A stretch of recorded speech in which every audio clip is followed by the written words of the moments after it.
An interesting football season. Of course, the Bulldogs, a great year last year, 7-2, a playoff berth, but a big senior class that graduated and a lot of big shoes to fill this season. Absolutely, and this group of juniors and seniors that are coming in to fill those shoes are really, really excited for what lies ahead.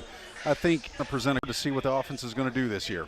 We're going to take a 2-minute break as they are about to start the national anthem kickoff right around the corner between Carmi and Flora. When it comes to tax preparation, experience counts. Hi, this is Dewana with Butch & Associates CPAs in Carmi. Taxes are complicated, but choosing a tax professional shouldn't be. We have the knowledge and experience to make the most of your tax return. Turn to the professionals at Butch & Associates CPAs in Carmi. Call 382-4151. That's 382-4151. Also visit online at butch.com. That's BOTSCH.com. Hello Bulldog fans, this is Kyle Hosick with Country Financial. It's been great coming back to my hometown of Carmi, supporting our Bulldogs as well as my current and future clients. Whether you're looking for auto or home insurance for your business, life insurance, or a retirement plan, I can help. I take pride in quality customer service and promise to listen to what's important to you while ensuring you have the right coverages. Stop by my office to see what sets us apart. Country Financial Representative Kyle Hosick, 603 West Main in Carmi. Teamwork.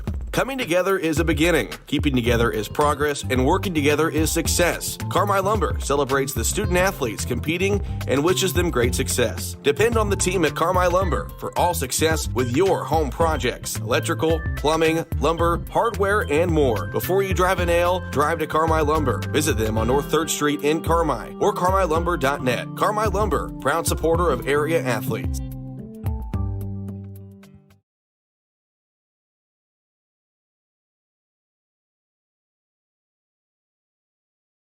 Summer is here, along with the scorching heat and relentless humidity. But don't sweat it. Visit Cherry Street Automotive and get an air conditioning checkup to make sure your AC is cooling properly, even on the hottest days. The pros will also check your tires and change your oil, too. Call Cherry Street Automotive in Carmi, 618-382-7165. That's 382-7165. And beat the heat. Cherry Street Automotive, your partners in auto repair. This is the Taylor Eye Care pregame show. In focus, thanks to Taylor Eye Care, providing excellence in eye care on Falcon Avenue in Carmi. Visit TaylorEyeCare.com for more. Cole Carter alongside Chris Myers, live here at Flora High School, getting set for the kickoff of the 2023 high school football season. Both teams, of course, 0-0. First game of the season. And Chris, you can't think about this matchup without thinking back to last season, Week 9. The Bulldogs were 7-1, trying to clinch a top 5 seed in 2A. Flora was 4-4, and they came into Carmi and got the win, the upset win to clinch a playoff berth. And that one really stung Carmi. It forced them to get the 8th seed in the 2A bracket and a first-round exit. It was just the perfect storm for something bad that could happen. You remember going into that game the week before, they just had that just emotionally and physically draining loss against Johnson City, who we all know was undefeated and made a deep playoff run. Into the semifinals. First time a Black Diamond Conference team has done that in a long time. And coming off that week, you know, we all thought, okay, Flora, a team at 4-4, Carmi, talented, you know, just lick our wounds, recover, take care of business, go 8-1 and get a good seed. Well, Flora had different plans. And if you recall that game, it was a game where everything that could go right for Flora went right. Yep. We're talking passes on 4th and 10, thrown 30 yards in the air. You know, one ball was tipped by 2 Carmi defenders.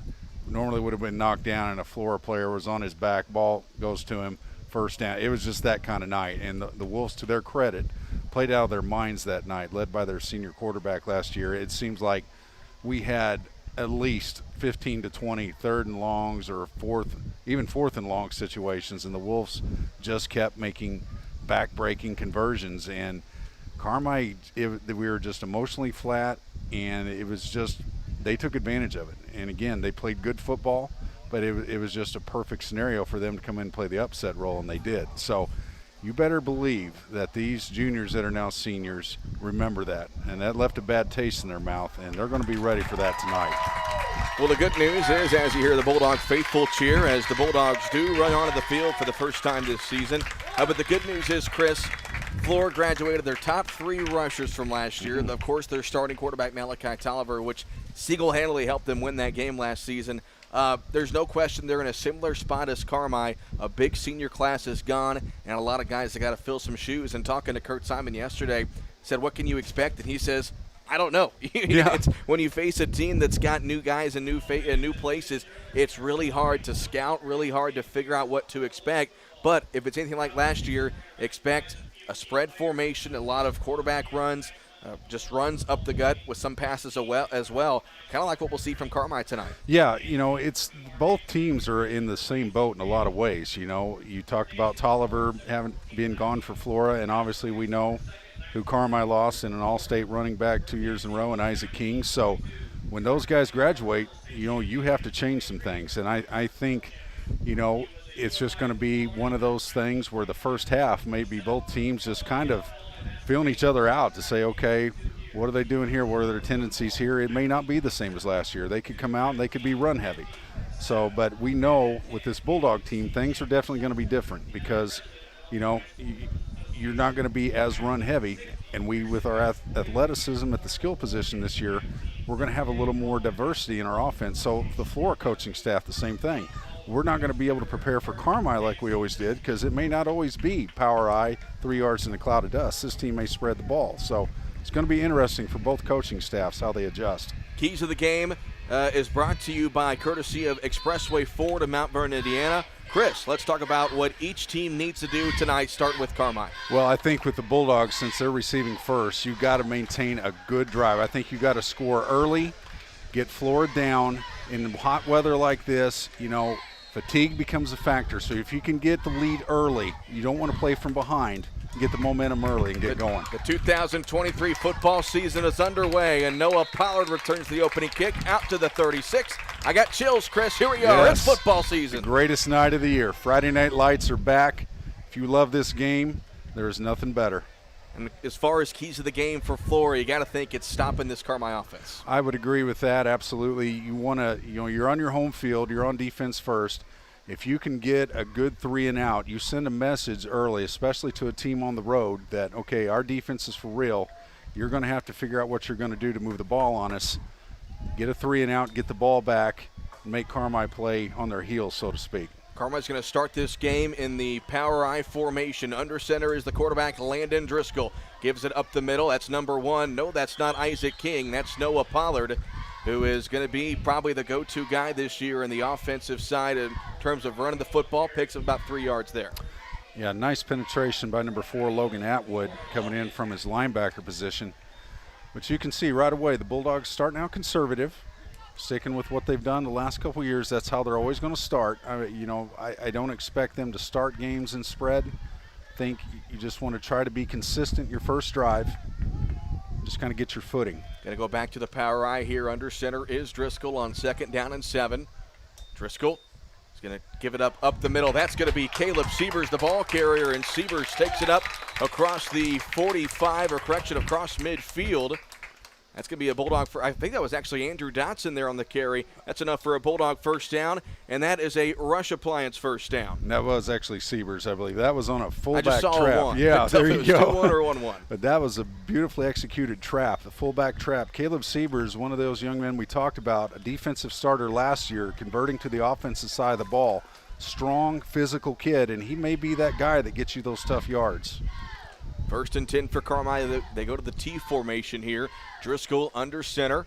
He is going to hand it off to Siebers left side now. Siebers with some nice blocking ahead is going to take that up to the 36-yard line. I believe that is going to be close to a first down as the near side official holds up the 2, so about 2nd and inches here for the Bulldogs. And that was just the old 23 crossbuck. Again, calling Siebers' number from the tailback position. He is definitely – he's waited a long time to play offense, so he is definitely chomping at the bit, looking really good his first 2 carries. Gotta like what you've seen from this Bulldog offensive line so far on this drive. And that's the key. If you can wear down a team on an opening drive in this kind of weather, that's what you want. They do say it was first down, so Rush Appliance first down. Siebers gets to the carry left side now, and Siebers will be tripped up inside the 40 or 35 to about the 32-yard line. About a gain of 4. 2nd and 6 coming up for Carmi. Yeah. Flora really stacking the line. They do have a 5, almost quasi 6-man front, but their ends are down in 3-point stances. They're stacking the gaps behind them. 2 linebackers, 2 corners walked up really tight. So again, this is almost literally a 9-man front, minimum 8-man front that you're seeing. Under center is Driscoll in the power eye. Driscoll's going to give it up the middle. That's Dotson. He bursts through. Dotson inside the 20, and Andrew Dotson drags the defender down to the 15-yard line. That's another Rush Appliance first down. We saw a lot of that last season. Fullback dives to Andrew Dotson, and a good gain there. That's just a beautiful play call. What sets that up is the fake from the quarterback. You see how he reverses out and pivots? The tailback on the other side going in motion, it gives the illusion of a sweep going the opposite way.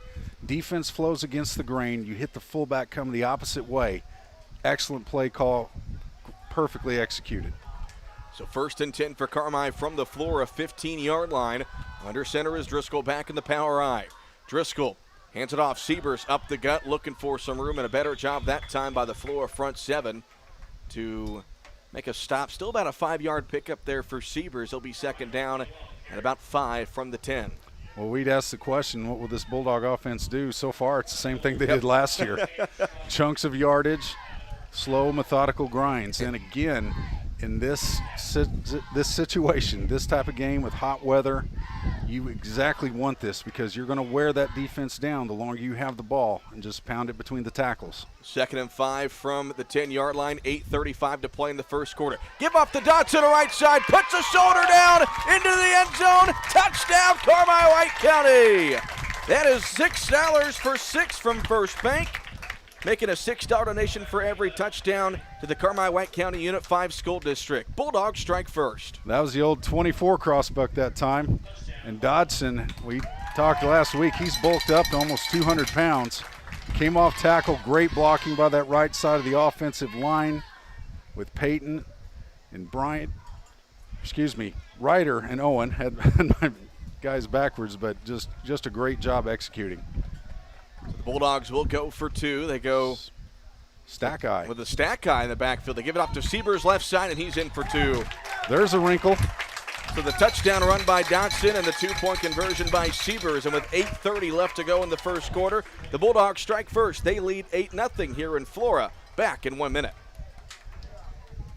Citizens National Bank of Albion has always been in the business of making dreams come true. Are you like many in the community that have dreamed of owning your own business? Bring your ideas in and speak to one of our commercial loan professionals in Albion, Olney, Crossville, and Bridgeport. Our competitive rates and solid decision making will make it the best decision you've ever made. Let us help you get started, and we'll watch your business grow. Citizens National Bank of Albion, know better banking. Member FDIC, Equal Housing Lender. The summer sell-down is on at Expressway Ford. Save thousands on our #1 selling model, the 2023 Crew Cab F-150 4x4. Well equipped for only $47,990. Huge discount on like new demo Escapes and Bronco Sports. Low APRs available on most new Fords. Over 500 vehicles available. As summer winds down, the deals are only getting hotter at Expressway Ford. More Fords for less.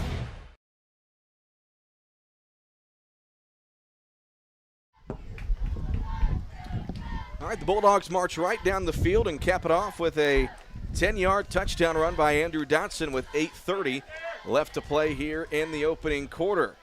Cole Carter and Chris Myers with you as I'm writing that down. The 2-point conversion was ran in by Caleb Siebers. So the Bulldogs do strike first. Do want to apologize those of you listening over on the radio side of things. We're working with some week 1 kinks as here's a squib kick that's going to be fielded by Flora at about the 41-yard line. So finishing my thought on that last drive, you mentioned Dotson listed at 205 pounds. He just absolutely trucked the safety that came up to meet him on that last run. So, and then we saw an interesting wrinkle, the stack eye. And again, we'd said you may see some different things from the Bulldogs. So stack eye, not exactly spreading the field, but it is something, another thing you got to prepare for. Well, we talked about we expect Carmi to spread things out a little bit this year, but it's still going to be a 70-30, a primarily running the football team. Yep. So 1st and 10 for Flora. Here's a jet sweep to the near side and running right into Cade Stockton. Andrew Wicke got the carry, but Stockton said, no, sir, no gain on the play. And that was a beautiful job by Cade Stockton coming up there from his corner position, because what he has to do, or his end position, when you got spread receivers like that, it's a tough job at end because you got to watch for the crackback block from those receivers. You got to really keep your contain. And he did a nice job there, not getting sucked inside, keeping his containment, having to honor the receiver and making a good play. 8-0 Carmi, 7:50 left to go here in the first quarter. 2nd down and 10 for the Wolves. In the shotgun is the quarterback, Helm. Helm back to pass here for the first time. Pressure comes from the left side. That's Nelson Ryder with the sack back inside the 30. A big loss. It's going to be 3rd and a mile. Beautiful job by Nelson Ryder. I'm going to tell you, this kid, pound for pound, is one of the strongest young men you will find.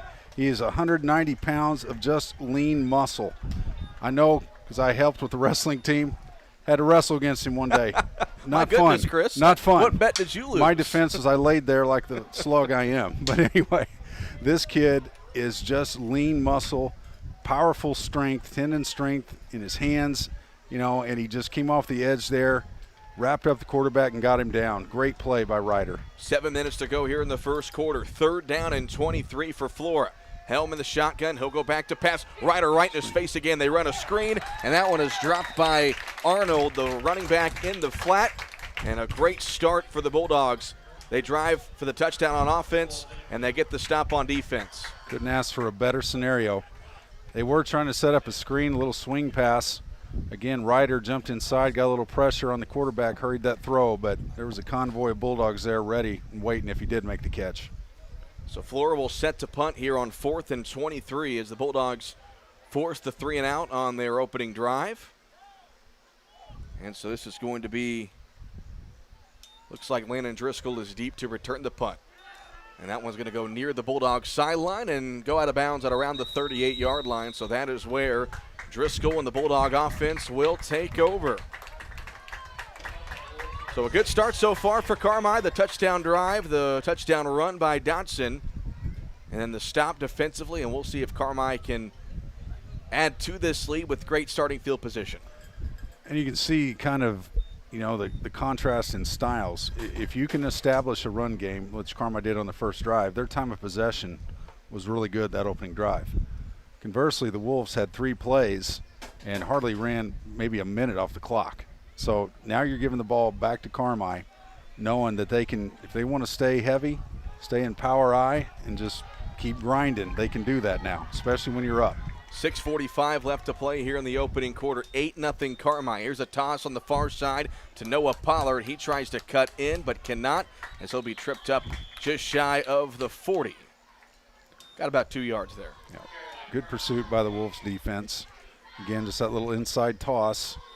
Pollard's a kid with good speed, good strength. Again, one of those kids, even though his weight is listed at 160, he's got the strength of a 225-pounder.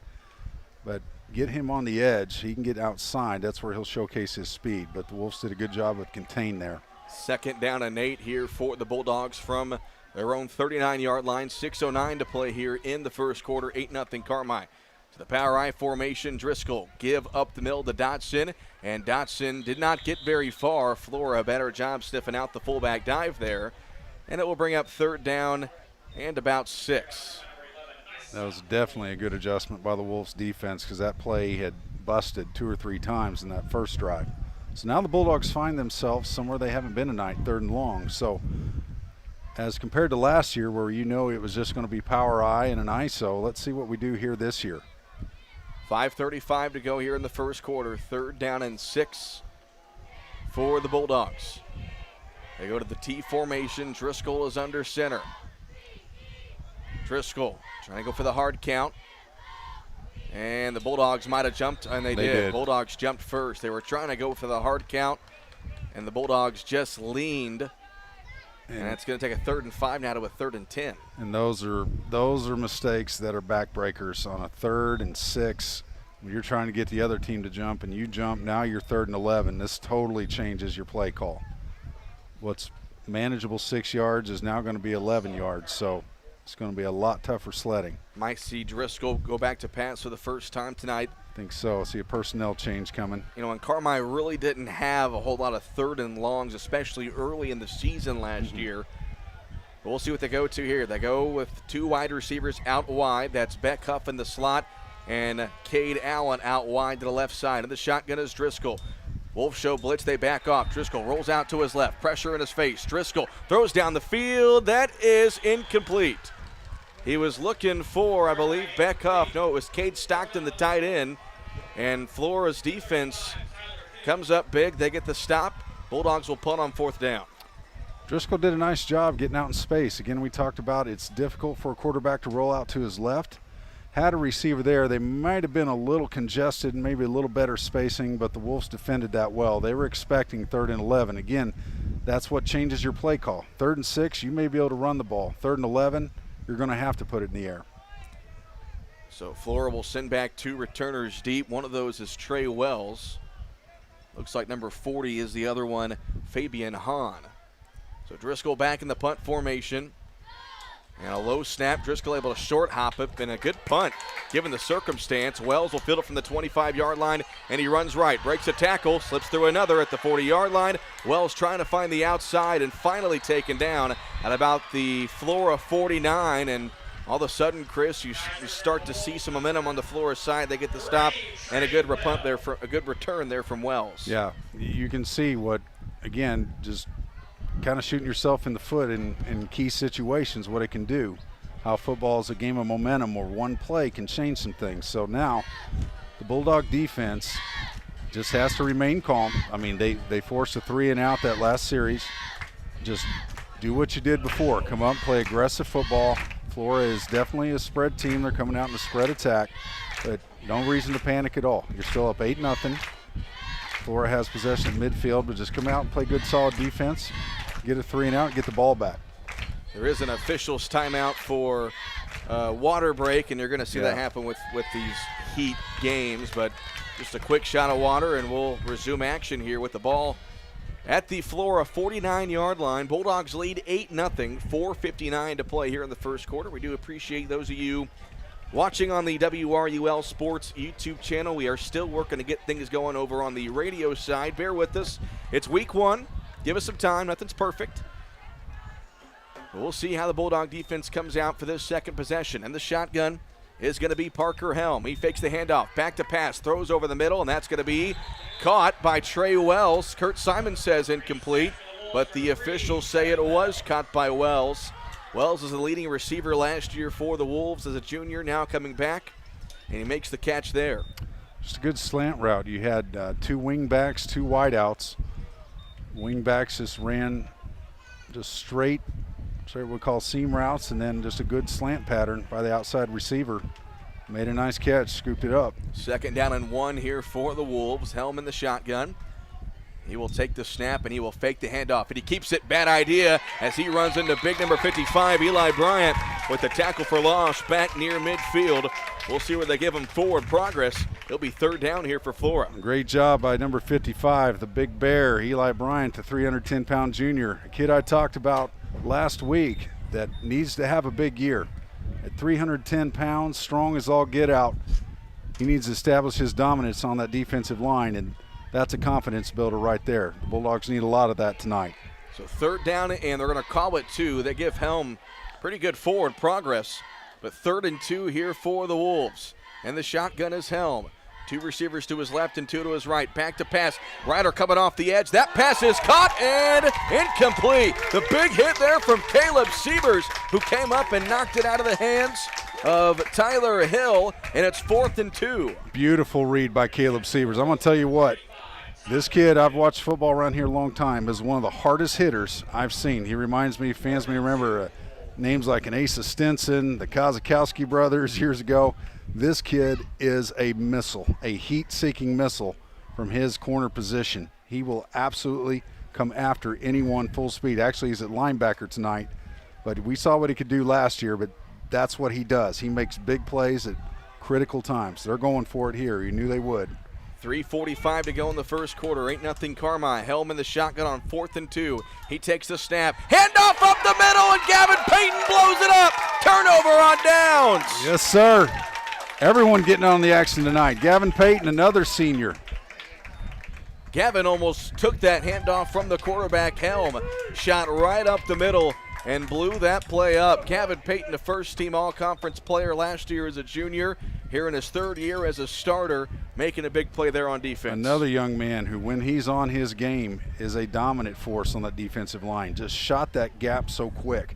That's what is taught on the defensive line. Not only do you got to be stout, but speed is what's so key for a down lineman, because you're reacting to the football. So you can't give an offensive lineman time to get in your pads. You got to get off the ball, be quick, make plays. That's what he did. 3:42 to go here in the opening quarter. Bulldogs lead 8-0, 1st and 10 from their own 46. Power I formation. Under center is Driscoll. He gives it off left side to Siebers. Looking for running room. Lots of it. Siebers inside the 40, and he drags a Wolf with him inside the 35. That's a Rush Appliance first down. Another beautiful job by the offensive line, getting a hat on a hat, and Caleb Siebers is just absolutely eating up every opportunity he gets with that football. Again, another strong kid, lower body strength. Just you can see how he was carrying guys downfield, and he may be that guy. I've said this earlier. You know, he may be that guy who's your 3rd and 2, your 4th and 3 bell cow. You're giving him the ball. Rush Appliance first down there for Siebers, 1st and 10 for Carmi at the Flora 34. Under center is Driscoll in the power I formation. Driscoll takes the snap. He'll give it off on the right side back to Siebers. And Siebers plows ahead, takes it up to about the 26-yard line. About a 5-yard pickup there for Siebers. And again, this is Bulldog football right here. Just grind it out, chunks of yards, about a 5-6 yard gain. You're ahead of the chains, 2nd and 3, and you're taking your time. Because again, the more you can lean on this defense, this kind of weather, neither team has a lot of depth. It becomes a war of attrition after a while. So 2nd down and 4 for Carmi. Driscoll back to pass here for the 2nd time. Man open downfield. That's Cade Stockton. He dropped it. He got behind the defense. Might have lost his balance as he was too open. Maybe just a tad underthrown by Driscoll, but a pass that's got to be caught. That's 6 points. And you got to give Driscoll credit. He had pressure coming from the blitz, and he stood in there and laid it out beautifully. And those things happen. Yep. You know, those things happen. There was a perfect time to do that because it was 2nd and 3.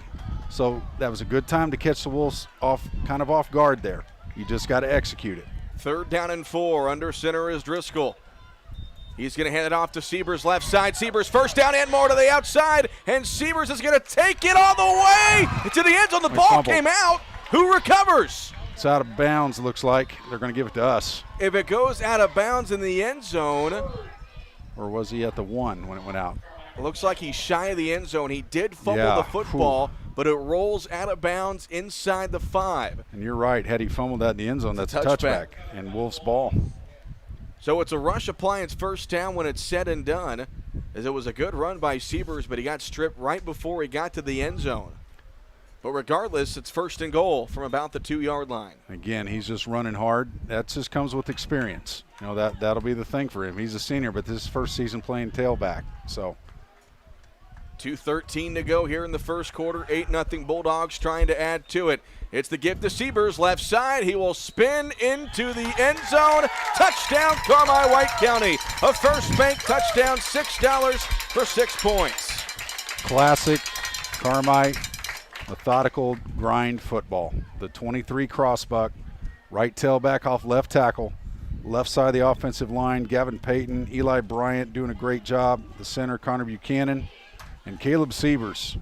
We talked last week at the Gator Bowl, which player is going to step in and fill some big shoes? Well, tonight on offense, so far, Caleb Siebers has said, hey, I want the rock. There's that stack eye again. We'll go with the stack eye, looking to go for 2. Driscoll gives it off to Siebers once again, and he is in nearly untouched. Bulldogs have 3 possessions. They score twice and get both 2-point conversions. And with 2:08 to play in the first quarter, your score, CWC 16, Flora nothing. Back in 1 minute. In 1925, when Farrell Hospital opened, they knew that families in El Dorado and the surrounding communities needed a hospital they could depend on, close to home. Over the years, Farrell grew to meet the needs of patients. Today, Farrell Hospital has grown to offer advanced emergency care, orthopedics, cancer, surgery, imaging, lab, and more, always keeping more care right here close to home. Farrell Hospital. You can depend on us. Great teamwork is no accident. David and the gang at Hale Body Shop salute the area athletes. Just as in sports, the team at Hale Body Shop work together to make sure you get your car back as quickly as possible. When it comes to collision repair, more and more people choose the team way out there on Possum Road. Hale Body Shop in Carmi. David and the gang are proud supporters of area athletes. In 1925, when Farrell Hospital opened, they knew that families in El Dorado and the surrounding communities needed a hospital they could depend on, close to home. Over the years, Farrell grew to meet the needs of patients. Today, Farrell Hospital has grown to offer advanced emergency care, orthopedics, cancer, surgery, imaging, lab, and more, always keeping more care right here close to home. Farrell Hospital. You can depend on us. 16-0 Bulldogs lead, 2:08 to play here in the first quarter. As Landon Driscoll will boot this one away, a line drive kick that will be fielded on a knee, and that's down by contact. The 26-yard line, so good job by Driscoll, good kick, and the Bulldog defense will come back out. Carmi's defense has looked pretty good so far. Flora has yet to get a first down. But the stop on 4th and short, the big tackle by Gavin Payton last time through. And Chris, it's still early in the game, 2 minutes to go here in the first quarter. A lot of these guys have not gotten off the field yet. It's a hot night, first game of the season. So we're going to start to see fatigue and condition really start to play effect this early in a ball game like this. Outside, and Siebers will wrap them up and take them down at about the 34, 35-yard line, just shy of a first down. You see Flores trying to get those quick passes off, trying to get their playmakers in open field. Yeah, that was just a quick wide receiver screen. What happens there, the receiver on the left side gets the quick out, and then the tackle and the guard let their men go, and then they come out and just, look for a corner and a safety. So well executed there because they know Carmi's going to bring pressure. The first quarter. First down for Flora at their own 40 under center is Helm for the first time tonight. Fullback give to Atwood left side, and Carmi able to read that one well. That was Austin Owen who makes the tackle, along with Cade Stockton. Austin getting some time on defense, a young man who's been strictly an offensive lineman the past couple years, trying to keep the rotations the best they can. He's giving Eli Bryan a rest here. But, if you're the Wolves, you don't have to panic either. You're down 2 scores, but it's still the first quarter. You might take a page out of the Bulldogs book and just grind slow. And move a man in motion under center is Helm. Bad snap, ball on the ground, and Helm was able to fall on top of it. Crisis averted there for Flora. And it's going to bring up third down about 5. And I think no matter what, they're in 4-down territory. Yeah. You're at midfield, down 2 scores. This is 4-down territory. That's going to end the first quarter. Pretty impressive start for the Bulldogs. They lead this one 16-0. We'll step aside for a 1-minute break and come back with the second quarter of action here at Flora High School. It's Bulldog football on the WRUL Sports YouTube channel. Hamilton Memorial Hospital family clinics are growing to meet the needs of our communities. We're proud to continue to expand by offering acute, urgent care services by welcoming Dr. Brian Sloan to our McLeansburg location. With over 20 years of emergency medicine experience, Dr. Sloan provides acute, urgent care visits for those times when you can't wait to feel better. From colds and sore throats to care after sports-related injuries and more. Hamilton Memorial Hospital family clinics. Here for you now, like we've always been. To schedule an appointment, call 618-643-2988. Slays Restoration, restoring communities for more than 30 years with a rapid response fleet equipped to handle any size loss, wind damage, fire restoration, water damage, mold removal, and remediation. Slays Restoration is there when you need them most, working to bring your property to better than before condition with state-of-the-art technology and hard work. The #1 disaster restoration company for water, fire, wind, and mold. Visit slaysrestoration.com to learn more. Hamilton Memorial Hospital Family Clinics. Slays Restoration, restoring communities for more than 30 years with a rapid response fleet. Back here in Flora, start of the second quarter, as the Bulldogs lead this one 16-0. Cole Carter and Chris Myers with you. J.C. Tinsley, you working the laptop for us, and Kai Roberts running the camera here week 1 of the football season. As Flora will start this quarter with the ball at their own 45-yard line here on 3rd down and 5. Helm is in the shotgun. He moves a man in motion, and he takes the snap, and it's a toss on the far side to Wells, trying to cut upfield, and he cannot. The Bulldogs shoot upfield. They make the tackle near the line of scrimmage, and it's 4th down and about 5. And again, that's number 21, Caleb Siebers, the enforcer, coming up and making a big play, big tackle on that. Thought I might see Flora put that one in the air. Kind of a little surprised by that play call, especially to the boundary, a toss sweep, especially when you got some of the Bulldogs' best edge defenders over there. Well, kind of surprised by this play call as well. Flora's going to punt it on 4th and 5 from their own 45 as Billingsley is back to kick it. Allen and Driscoll are deep, and this is a high, short kick.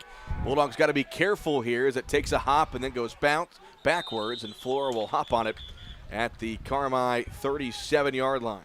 Those are the punts you dread the worst. Yeah. When it's just a literal straight up in the air, not going anywhere.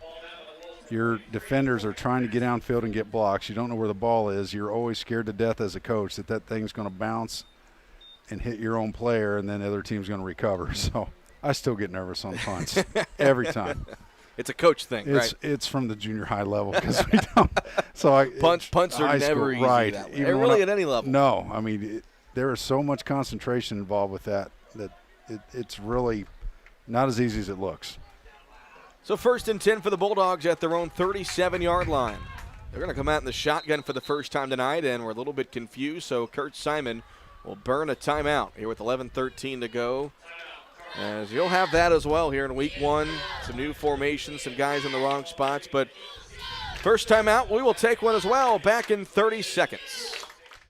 You can buy more of what you want when you save on what you need. Save on meal ingredients by shopping Little Giant Grocery Outlet in Carmi. Little Giant's team of buyers are constantly scanning wholesalers, looking for pantry favorites and meal ingredients at astonishing savings just so you can shop confidently, knowing that you can come in anytime and find great deals from fresh cuts of meat and grocery items to deli, fresh produce, and frozen goods. See just how much more your dollar buys at Little Giant Grocery, Carmi, Illinois.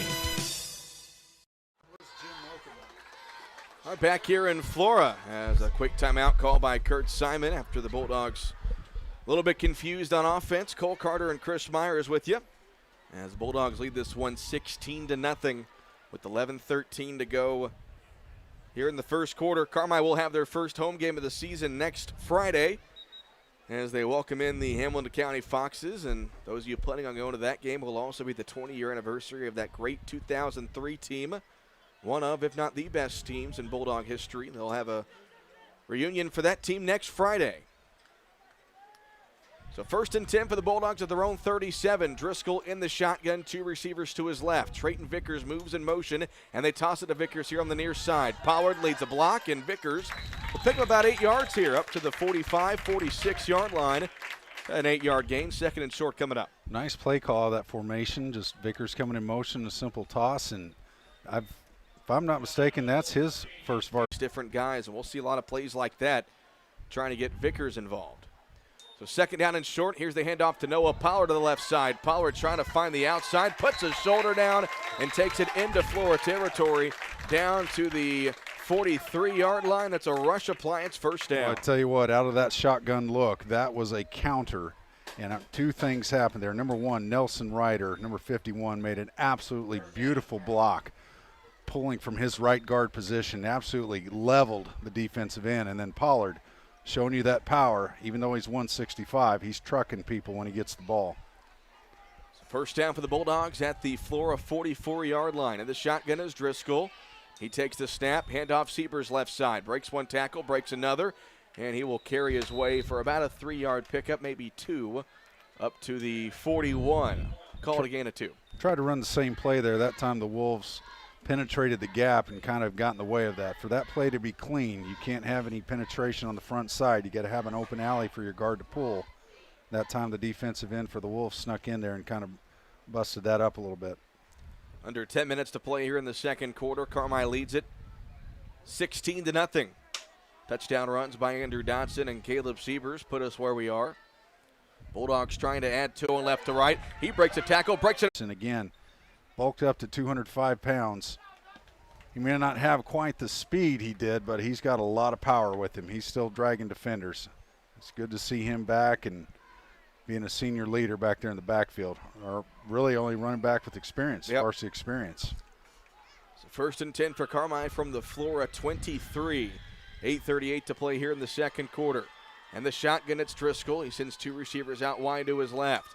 Driscoll has thought I heard a whistle. It's Siebers with the handoff, and Siebers up the middle, plowing defenders down and taking it inside the 15 to about the 10-yard line. That's another Rush Appliance first down. It's the exact same play call. This time it was the Siebers. I'm with you, Cole. I thought we started a little early. It looked a little awkward at the start. Yeah, kind of looked like we had movement in the backfield before the ball was snapped. May have got away with one there, but nonetheless, Caleb Siebers again, just absolutely punishing people with his runs tonight, making the most of his opportunity as a senior to get a chance to carry the football.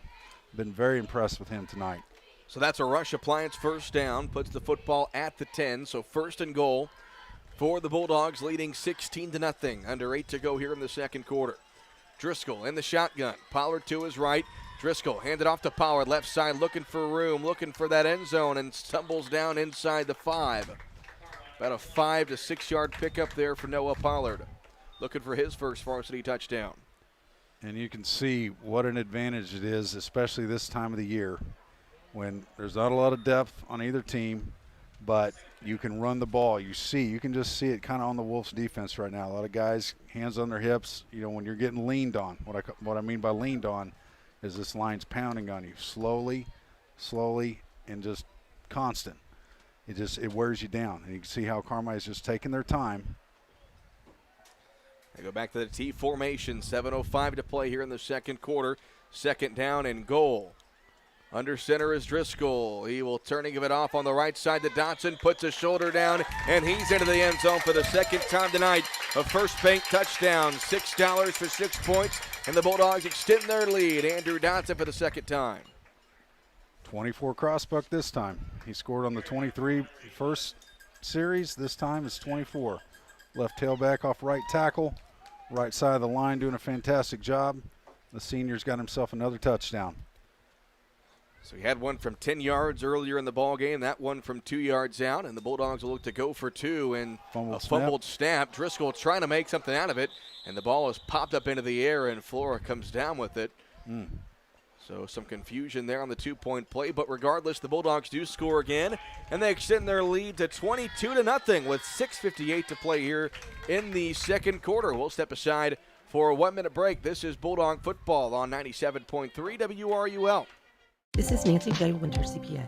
Life is always about change, and most businesses have to evolve to succeed. You want to be the best at what you do and do the things you like the most. We want to help you achieve that goal. We can help you design your records to evaluate what's the most profitable aspects. We can also help you evaluate what services are complementary and best offered together to your market niche customers. You know your business, but having the records to back up your business decisions can help with a business loan or just with peace of mind. Contact Nancy J. Winter, CPA, Carmi, 3822364. Welcome to Pro Rehab Carmi, where our passion is getting you back to life faster. It is our privilege to walk with you every step of the way using evidence-based treatments specifically created just for you. Whether it's sports, general orthopedics, or pelvic floor rehab, you are in the right hands. Your results are worth fighting for, and our team fights for you. Call 384-7872 or visit Pro Rehab on Main in Carmi and get back to life faster. Under 7 to go here in the second quarter. The Bulldogs extend their lead. They lead at 22-0 here over the Flora Wolves. Cole Carter and Chris Myers with you. J.C. Tinsley running the computer for us. Kai Roberts with the camera, and Scott Meering back at the studio. For those of you listening on 97.3 WRUL, we appreciate you, whether you're listening or watching. It's a pretty good start for the Bulldogs. They lead 22-0. Actually, couldn't ask for a better start. You really couldn't. Especially on the road, this kind of heat.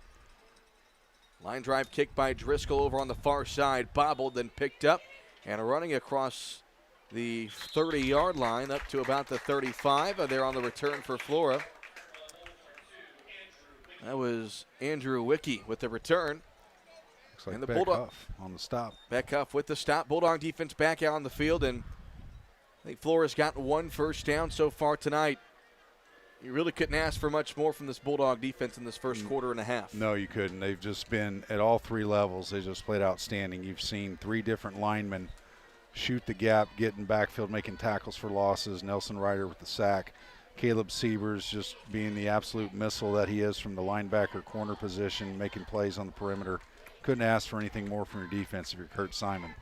First and 10 from the 34-yard line for Flora. Helm back to pass. Quick throw to the right side through the hands of his intended receiver, Wicke. As they try to go with the quick pass once again, but it falls incomplete. Yep, tried that same wide receiver screen. And if you're Flora, you know, the last thing you want to do is give the ball back to the Bulldogs with still 6:49 in this first half. So for them, you're going to have to try to establish some kind of drive at this point, quite honestly, to keep this game within reach. 22-0 Carmi, 6:49 to play here in the second quarter. Second and 10, ball at the Flora 34. Helm in the shotgun. He's back to pass, looking right. Pressure up the middle, throws over the middle. Almost picked off. A great read by Driscoll.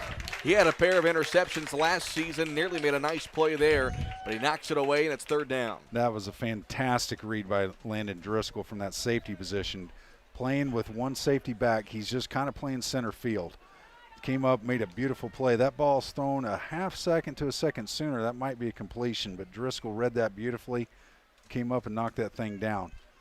And that's what you do from the safety position, especially when you're playing kind of the middle part of the field. You're kind of reading the quarterback, mirror what he does. Don't let anything get behind you. Third and 10 for the Wolves from their own 34-yard line. 6:45 to go here in the second. Helm back to pass. Pressure once again off the edge, and Helm will go down. Nelson Ryder with the second sack of the evening and a 3-and-out for the Wolves offense. Beautiful job. Bulldogs brought the house on that one.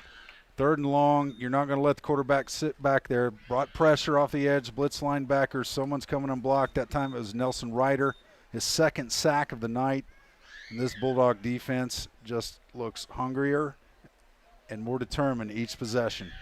It's a high risk, high reward there, just kind of manning up and blitzing the house. It's yes. Third and long, you know they're going to pass.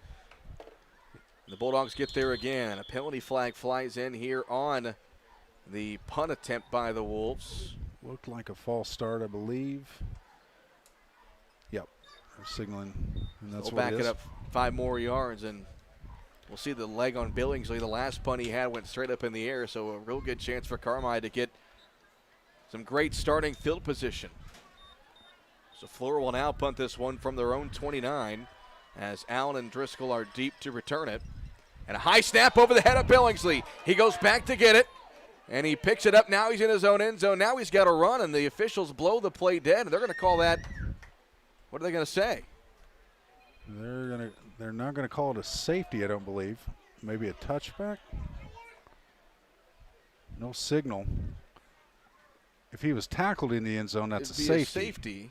But if the ball snapped over his head, I mean, he can kick it out of bounds. Yeah, we've not gotten a signal from the officials on what happened. If anything, you would think it'd be a safety, but still no word from the officials or a signal on what they're going to call here. Coach Kurt Simon kind of looking at him like, guys, what do we got? Do we get the ball in that spot, or? And we saw. Yep, he's signaling a touchback, it looks like. Yeah, you can see Kurt Simon talking to the official saying that's not the right call. No, this is a safety. That should be a safety. It looks like they're letting him re-kick it. And that might just be what's the correct term for a false whistle? You know, at a mulligan. That happened. Yeah, I guess. You call it a mulligan. I mean, that is a huge break for Flora. Yeah. Well, I tell you, the possession before the snap almost went over the punter's head the last time, and I'd noticed that, and then this time it actually happened. So Flora will get a second chance to punt this one away, and this time it's a good punt to Billingsley and a better kick, as that one is going to send Driscoll back to his own 41. Driscoll will catch it, and he'll be brought down right there at the 44. Well, I'll tell you what, Flora really benefited from that, and that's just a tough break for. I mean, you're up by 22 points, not the end of the world, but man, that easily could have been either a safety or a first and goal. I mean, if this is a 8-6 game or something like that, that's a huge momentum shift. But you take that one in stride, given the circumstances. So the Bulldogs will start this drive at their own 45. Again, here I go getting nervous about punts. Driscoll did a great job, but that's the quarterback fielding punts. Yes, so, yes. That's just the reality.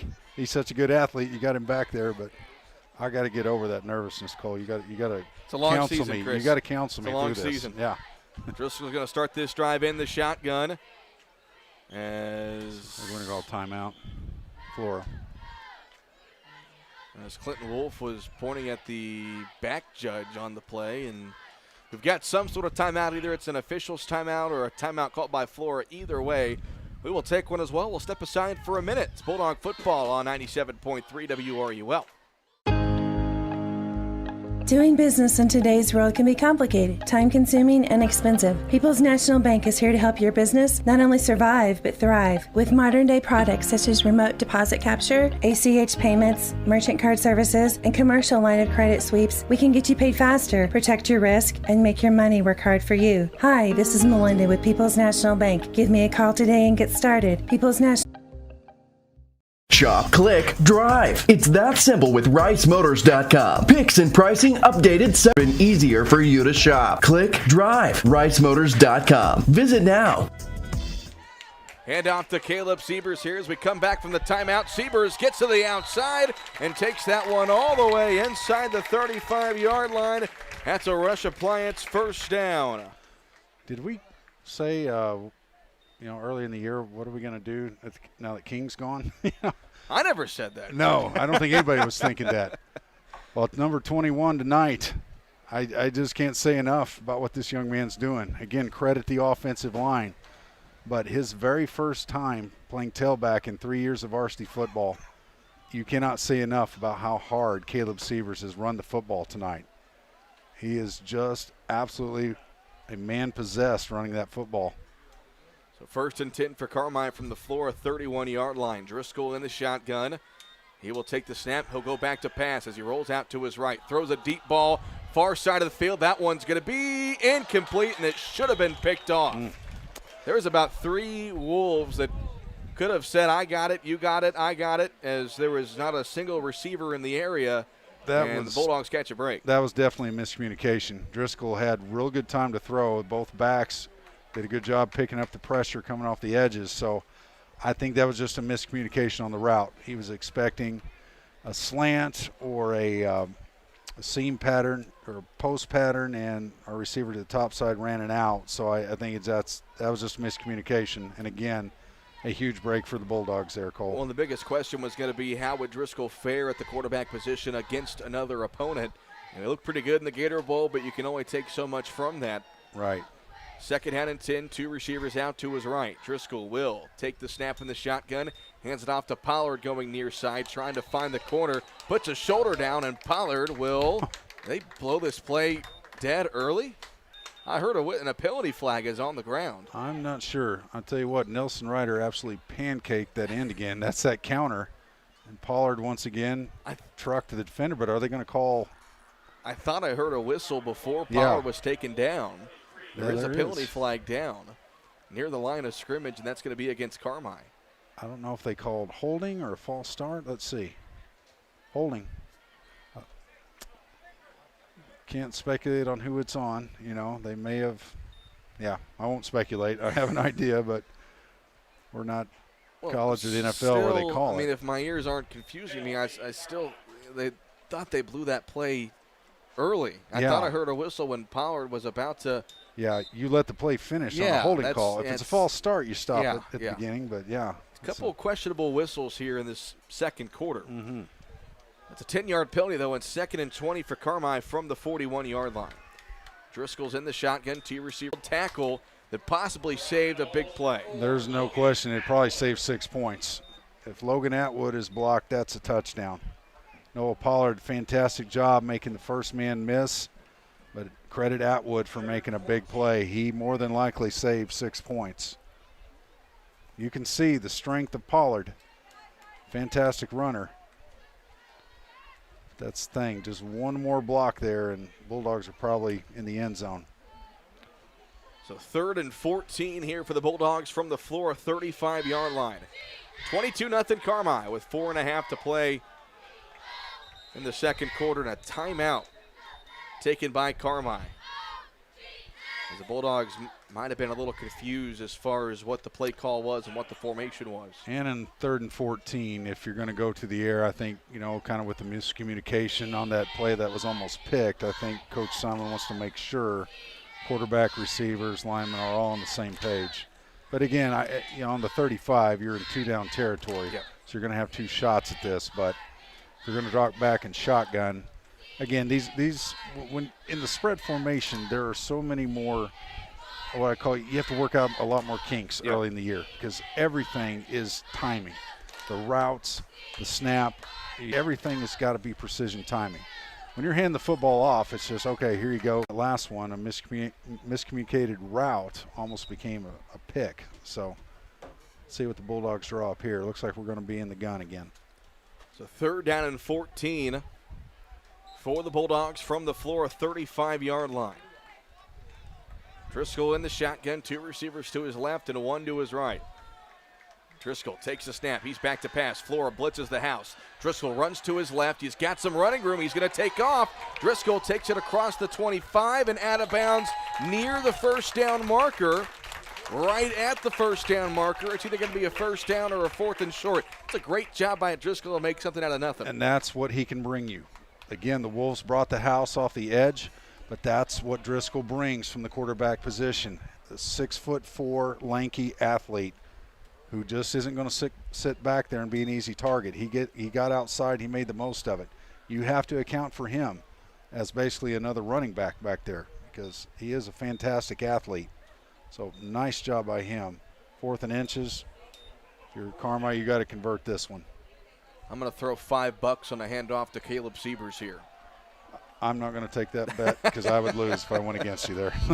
4th and short for Carmi at the Flora 21. Driscoll under center. It is Siebers to the left side. Siebers has the first down, and he's taken down inside the 20. That's a Rush Appliance first down for the Bulldogs, and the drive continues. UCT, it's either 24 or 23 crossbuck. Tonight it's been pick your poison. Either Dotson off the right side or Siebers off the left side. But again, can't say enough about our offensive line. Bryant, Peyton, Buchanan, Connor Buchanan seeing his first varsity action ever. He filled in some as a sophomore, but the starting center's done a fantastic job tonight. Ryder and Owen, 3 of the 5 starters with experience have played great, but Bryant and Buchanan have done fantastic.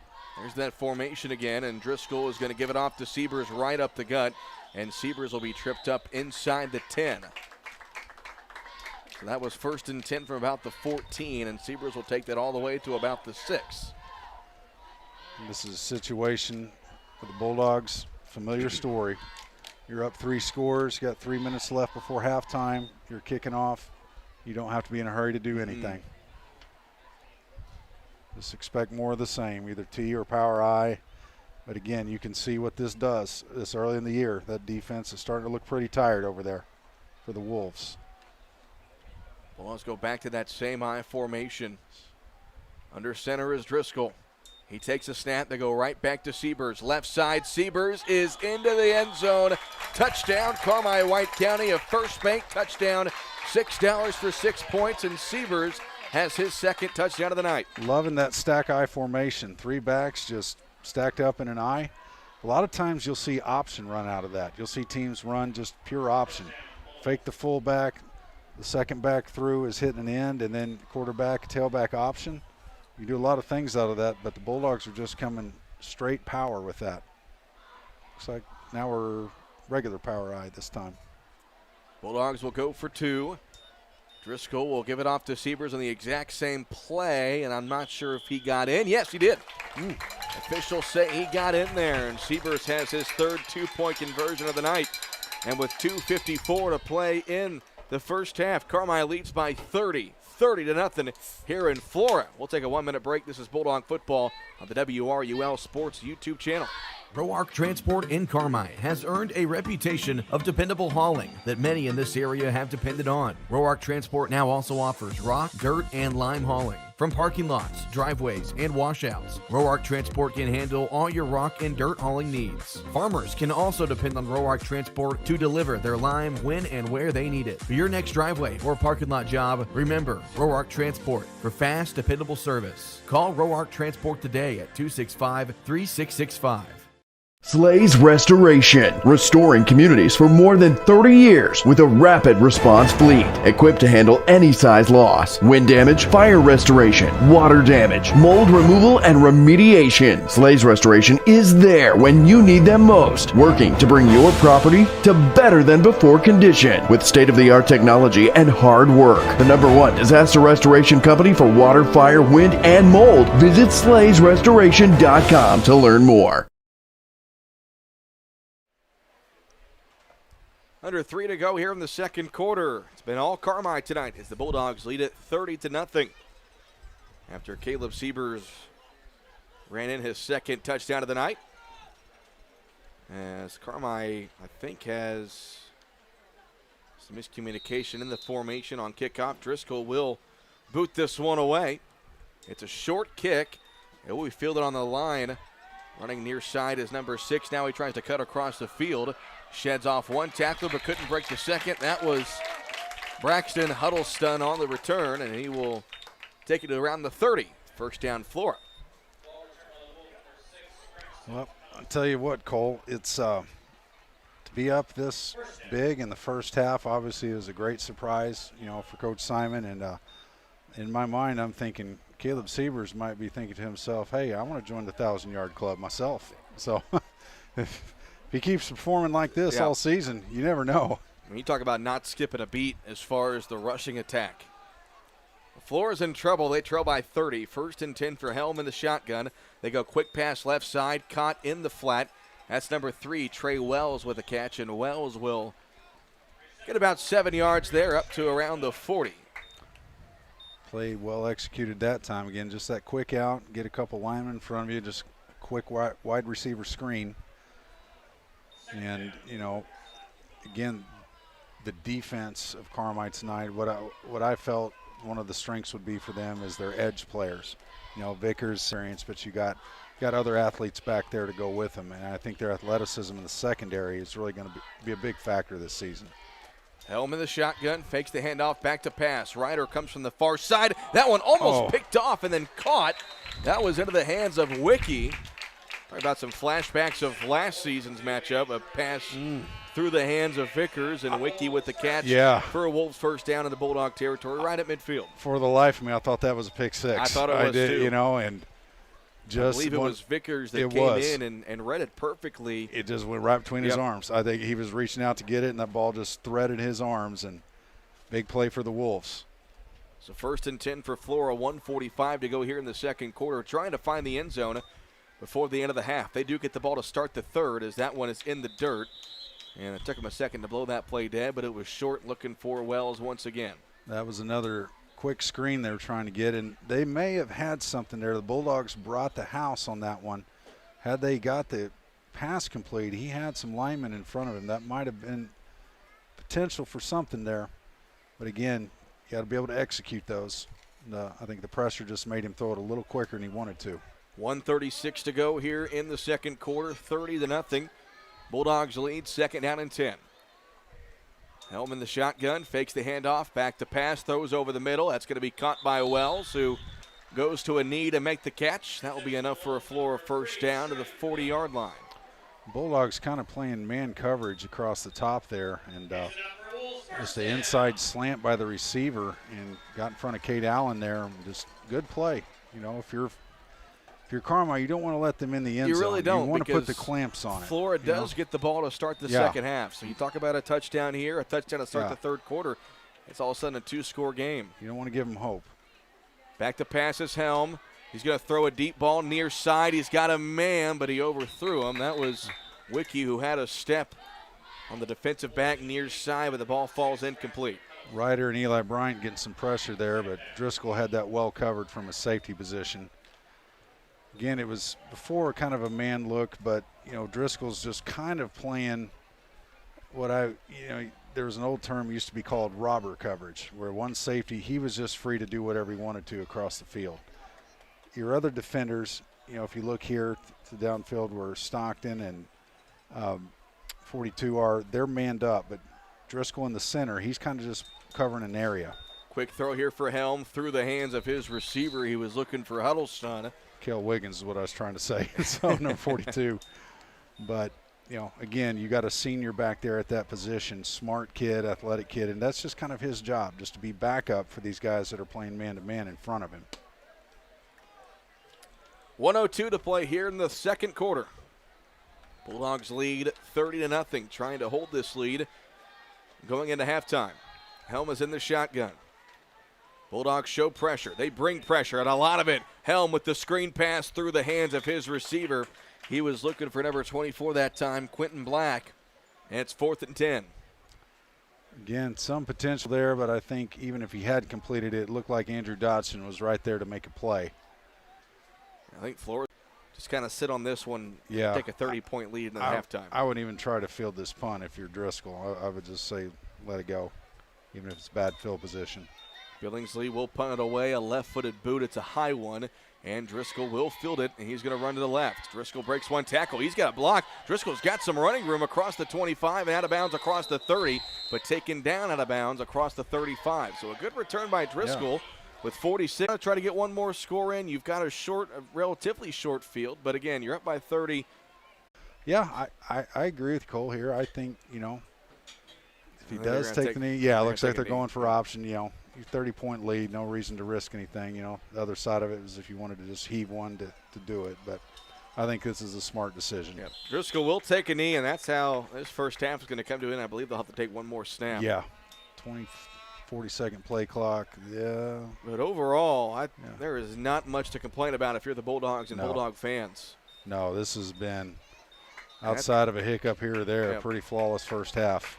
No more snap. This first half comes to an end. And what a first half of that for the Bulldogs football.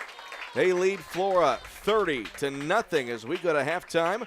We will furniture and appliances for every room in your home, grills and smokers, and an unmatched dedication to superior service. This is Sean Rush inviting you to visit me in Fairfield or my dad Terry in Carmi, where we can help you furnish every room in your house with superb service after the sale.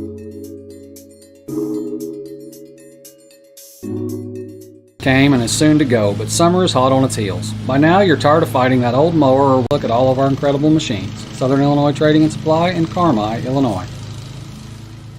Hi, this is Morgan DiMaggio with Taylor Eye Care on Falcon Avenue in Carmi. Here at Taylor Eye Care, we offer a full range of eye care services, including comprehensive vision and eye health examinations for all ages. Taylor Eye Care also carries over 500 eyeglass frames, as well as a large selection of sunglasses. At Taylor Eye Care, we treat every patient with the same care we would our own families. Call 382-4683 to schedule an appointment. That's 382-4683. Come see me and our fantastic staff to experience excellence in eye care.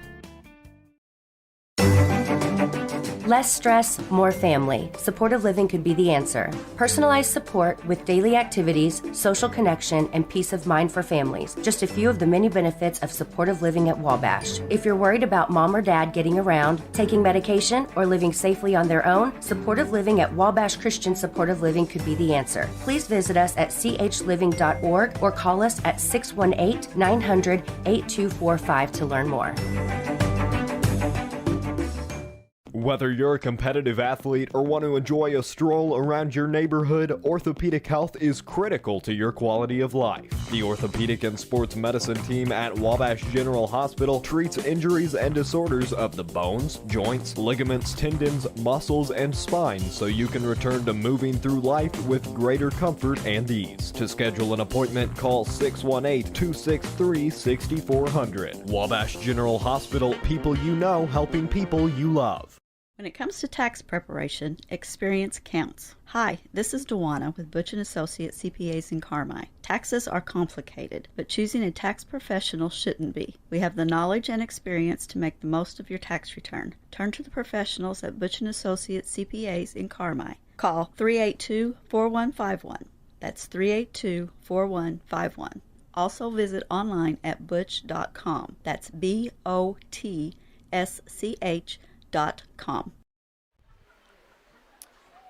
The halftime show is produced courtesy of the Jordan Funeral Group, remembering lives well lived and honoring the tradition of Bulldog sports. Visit jordanfuneralgroup.com for more. Cole Carter and Chris Myers with you. Do want to apologize those of you wanting to listen to the game on 97.3 WRUL. We have had some technical issues, but you can watch the game here on the WRUL Sports YouTube channel. JC Tinsley is running the stream, and Kai Roberts is running the camera for us here in Flora. It's a hot night, but the Bulldogs were hot there in that first half, Chris. A 30-0 lead. There's not too much that Kurt Simon could be upset about, outside of a couple of hiccups here and there that you're going to have in week one, but a pretty flawless first half for Carmi. Yeah, and the question we'd asked ourselves, okay, what's this offense going to look like? You know, what kind of changes are we going to see? Well, running-wise, there hadn't been a whole lot. You know, obviously the pink elephant in the room was the all-state tailback, Isaac King, being gone. Okay, is your running game decimated? Well, no. So far tonight, no. You've had some young men step up. Again, I've talked about, you know, the returning senior Andrew Dotson, really the only one with a lot of backfield experience, has 2 touchdowns tonight. The young man who's just absolutely made the most of his opportunity tonight is Caleb Siebers. Caleb Siebers is just taking pages out of Isaac King and Drax odds books from last year and just dragging defenders, gutty runs, just, I mean, absolutely looking like a machine out there with the football. Again, this is a kid who has not played on the offensive side of the football probably since he was a freshman. Yep. I mean, he's been a defensive specialist for, the last 2 seasons. So for him to finally get his chance to be on the offensive side of the football, he has absolutely made the most of it. But we said before the season started, what's the strength of this team going to be? Well, again, it's up front. It's the five boys up front. Bryant, Peyton, Buchanan, Ryder, and Owen just doing a tremendous job. Front 5, Kurt Simon feels this is one of the most solid groups he's had as an offensive line unit in a long time. And the youngsters are coming in and making the most of their opportunities. You talk about Noah Pollard and Cade Stockton doing some good things out there. Trayton Vickers had a nice carry. His first, another kid that's been a defensive specialist, getting to play some offense again. So, and Landon Driscoll, quarterback position. He's shown in the spread. He has a nice arm. Again, game 1, you're going to have kinks in the passing game. Yep. You're going to have miscommunications. There was that one throw where it really should have been picked off. It was just a miscommunication on the route, but he looked good in the pocket, stood tall, and made a nice run there. He escaped the pressure, and that's kind of the weapon that the Bulldogs will have this year that, in years past may not have been there recently. This kid can run. A 6'4" athlete, as I've said. You basketball fans watched him on the basketball court. He can get up and down, move, jump, and he showed what he can do, escaping the pocket. So it's just an added weapon to this team, just kind of, showing some balance. They've been in a spread formation with twin receivers either to the boundary of the field, been running counters out of that, have looked good. They haven't had to necessarily, deviate from what they do best. They haven't necessarily had to go to that formation, but they've shown they can. But when it matters most, what Coach Simon will always do, and you will not change him. Every coach has his philosophy. He is the 3 yards in a cloud of dust. He's a Woody Hayes. We're going to get it done on the ground, and they're doing it. His bread and butter is still working tonight, and that's really it's kind of a confidence builder, not only for your team but as a coach, because if you can come out and do the simple things well, if you have to get away from it, then you do. But if you can still do what you do best and do it well, it really benefits your team and builds confidence. Scoring summary there from that first half. The Bulldogs struck first on their opening possession, a 10-yard touchdown run by Andrew Dotson. Caleb Siebers ran in the 2-point conversion. Carmi led 8-0 with 8:30 to play there in the first. Then it was Caleb Siebers scoring from 2 yards out with 2:08 to go in the second quarter. Made it 16-0 Carmi. Dotson found the end zone again from 2 yards out with 7 minutes to go in the second quarter. And then Caleb Siebers from 6 yards out with 2:54 to play in the second quarter gives us a score of 30-0. Looking at some other scores from around the area going on tonight. Up in Wabash County, it's Mount Carmel leading Gibson Southern 14-0 there in the first quarter. It is Edwards County leading El Dorado at halftime 7-6. Carterville leads Benton 6-0. It is Harrisburg leading AJ 18-14. Freeburg and Fairfield were tied at 14 near the end of the half. I haven't heard a score update on that one yet, and that is pretty much all I've gotten so far. Freeburg, pretty good test. That's a pretty good football program. And that was, of course, Fairfield, who they picked up when Vanna Gorville dropped their program about a week and a half ago. It was actually Fairfield was supposed to play Vienna at home last night. When, of course, Vienna dropped, they pick up Freeburg, who just... We kind of discussed that a while back. There's two schools of thought to that. You know, the competitor and a coach and the competitor and players, you know, and football is a week-to-week game, so you kind of want to stay in a rhythm. You know, these kids want to play. The coaches want to play, so you want a football game. If you're a competitor and a player and fans want to see a game, there's no question. There's that side of it.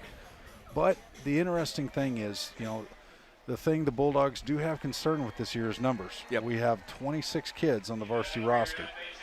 So, you know, if you get run there, so if you go into that rested and healthy, that's good. But, you know, it's kind of a 6 one way, half dozen the other.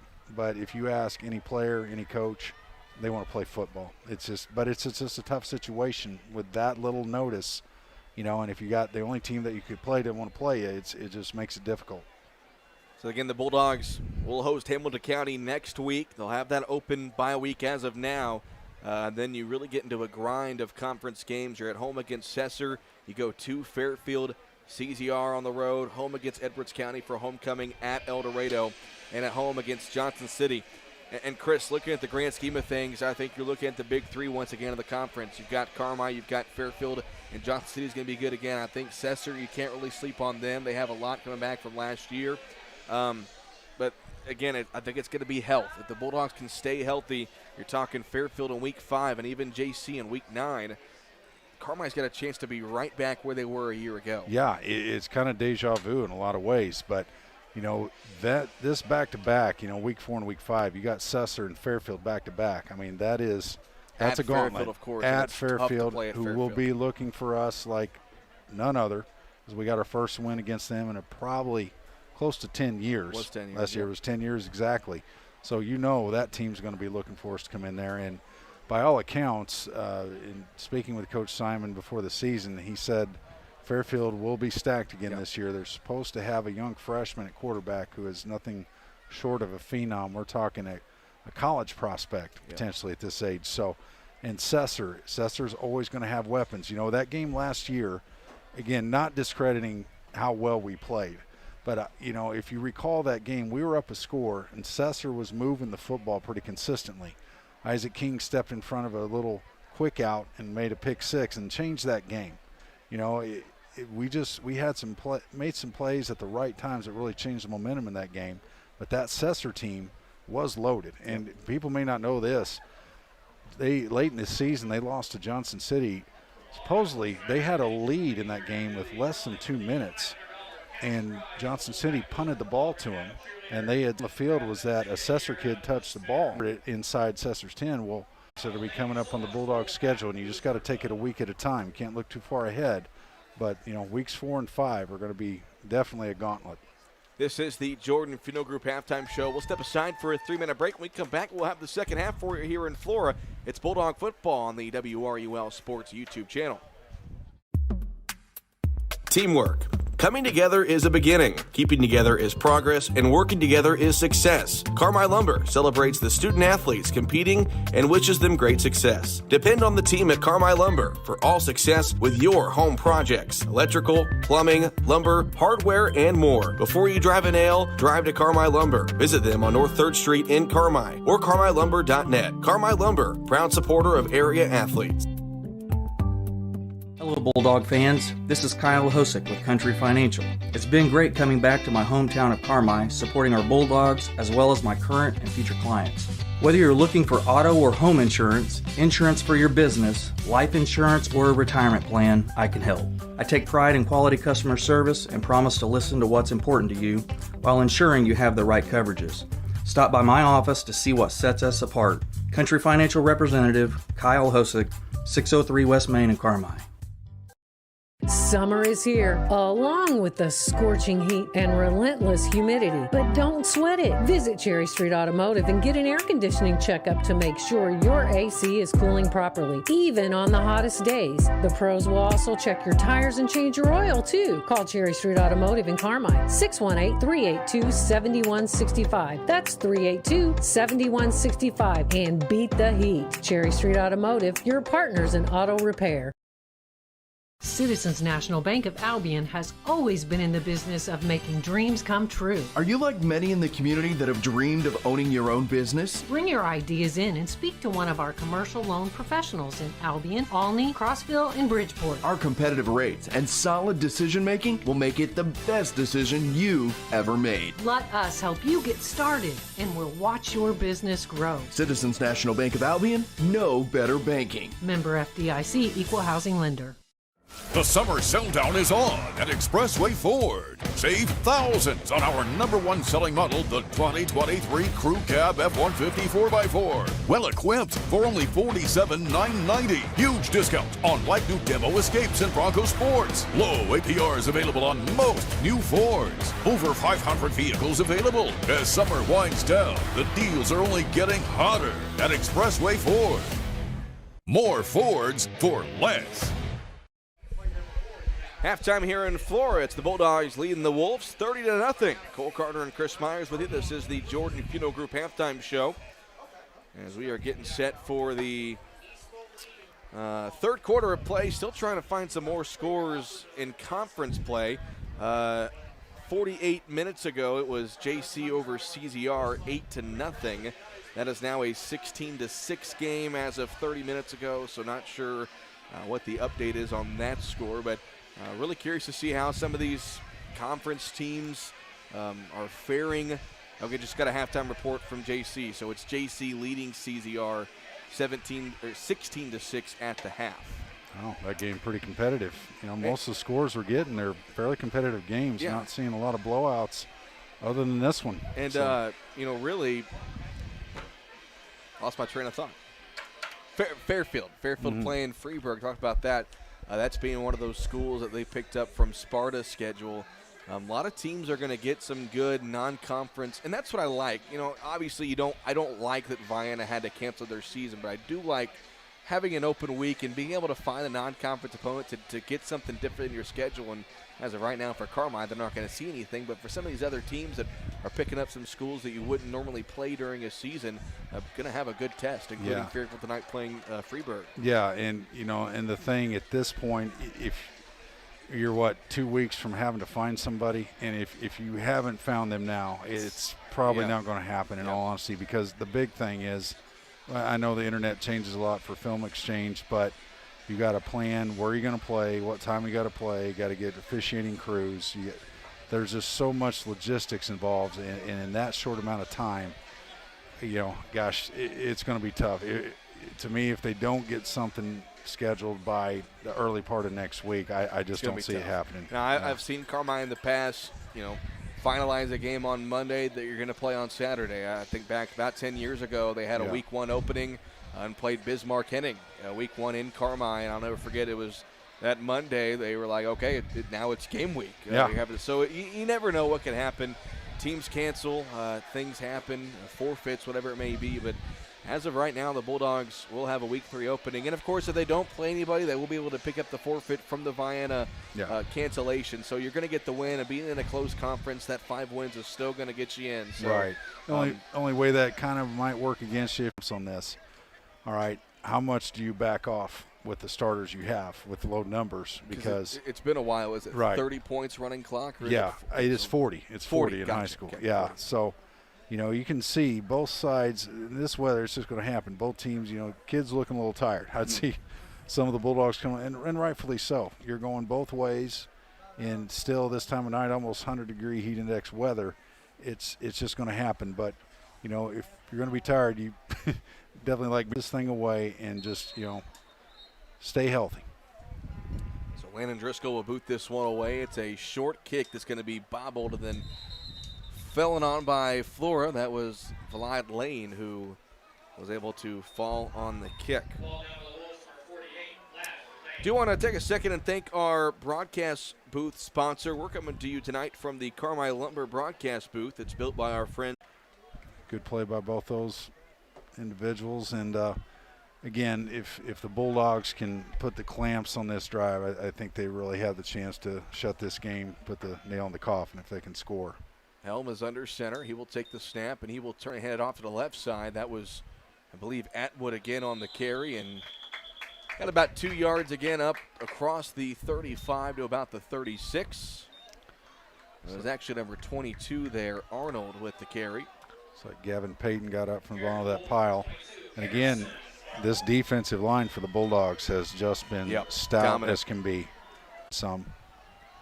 And the shotgun is Helm here on 3rd down and 6. Helm back to pass, looking, throwing. That pass is tipped and incomplete. He was looking there for Trey Wells, and it went through his hands. Had him wide open. And Flora's going to punt. So another 3 and out here forced by the Bulldog defense. Bulldogs were fortunate on that play because he was wide open, just went through his hands. But you will take that.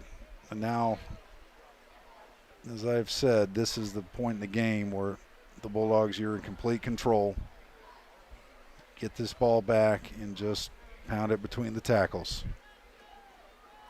So Billingsley back to punt this one away. Good snap. Billingsley, the left-footed boot. It's a high one. Not a bad punt. Driscoll will camp under it. Muffed it. Loose ball, and who's got it? Couldn't tell who recovered it as Driscoll muffs the punt. And Carmi was able to fall on top of it. So do I have the right to be nervous, Cole? I never said you didn't. Okay, all right. I'm just. No, I am agreeing with you 100%. Yeah. Well, in high school football, it's just something in practice you just don't have as much time to work on. You really don't. And not full contact either. And it's you watch big-time college, you got guys that are going to probably be pro players, and that's all they do at practice. Yeah. They're working on it, and so you got young kids back there just, doing their very best. So it's just more of a, execution thing. It just seems a lot easier than what it is. The Bulldogs come out in the power I formation. Siebers dots the I, and under center is Driscoll. Driscoll takes the snap, fakes the toss, now comes near side to Siebers, who hurdles over his own man, then gets across the 30-yard line to about the 34. Got a 3-yard pickup there, 4 yards from Siebers. Some nifty vision there, too, hopping over a defender. I think that exchange wasn't quite as clean as it meant to be. It was more of a reverse out fake, and so he had to kind of, timing was just a little bit off, but Siebers did make the most of that. So 2nd and 6 for Carmi. We're at the 10-minute mark here in the 3rd quarter. Bulldogs lead 30-0. If you're Kurt Simon, you really have no reason to get out of this type of formation, power I and T. Under center is Driscoll. They go with the give to Dotson up the middle, and lots of running room from Dotson across the 45 and up near midfield. Andrew Dotson, a good burst. A little shot. It's been a money play for Carmi all night.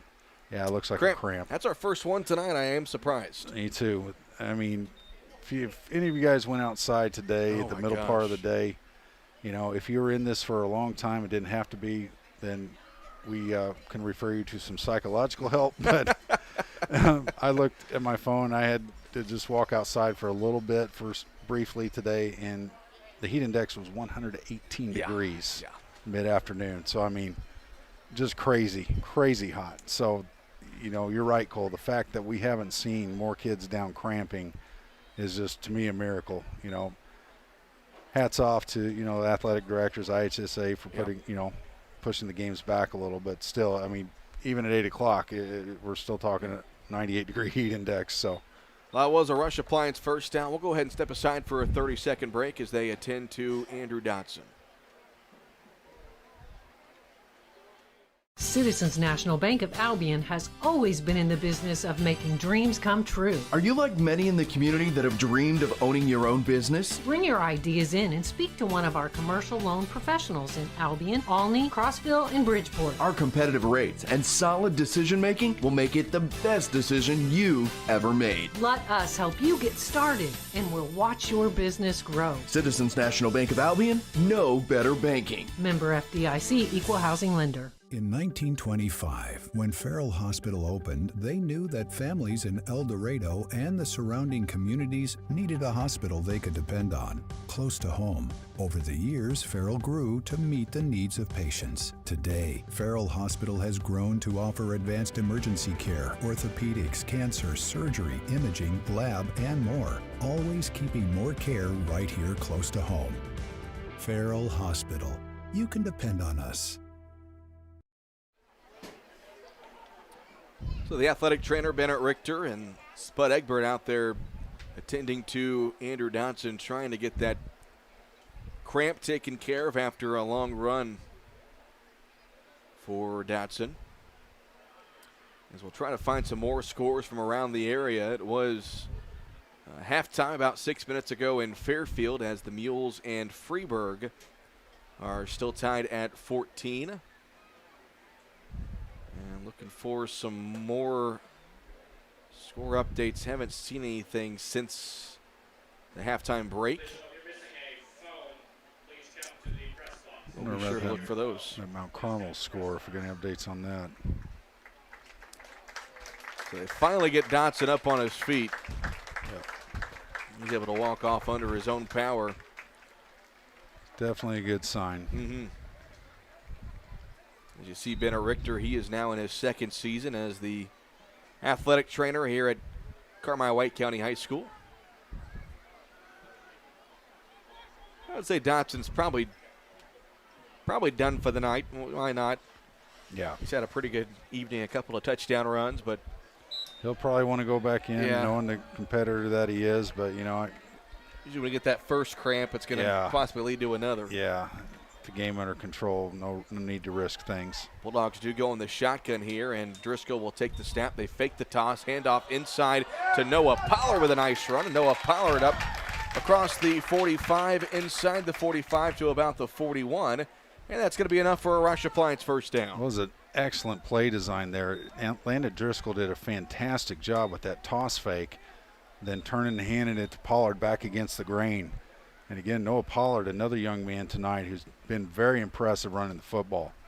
I've said it over and over again, but he's 165, but runs like he's 225. He brings the load with him. 9:18 and counting to go here in the third quarter. 30-0 Bulldogs lead. Driscoll in the shotgun.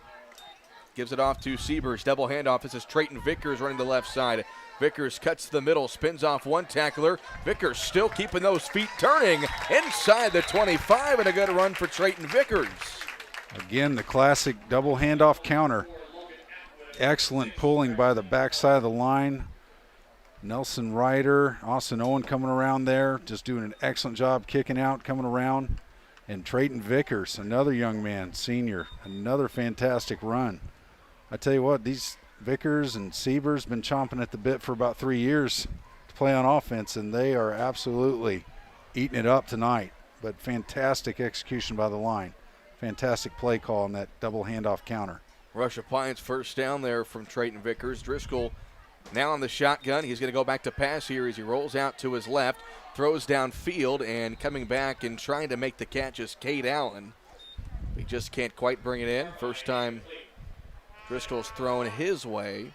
And what you don't, he's getting up.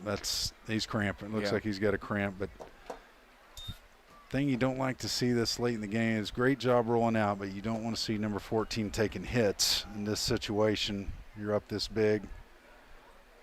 Again, no problem with the play call, but, just make sure he knows either just to get down or throw it out of bounds. Don't want him taking too many of those type of hits.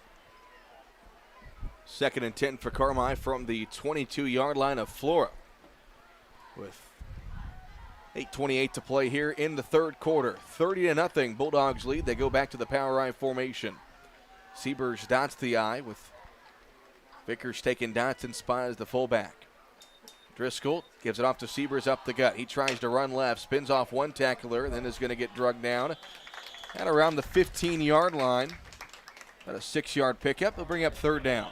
And another fantastic run by Siebers. I tell you, number 61, Sam Blanchette, had him dead to rights in the backfield.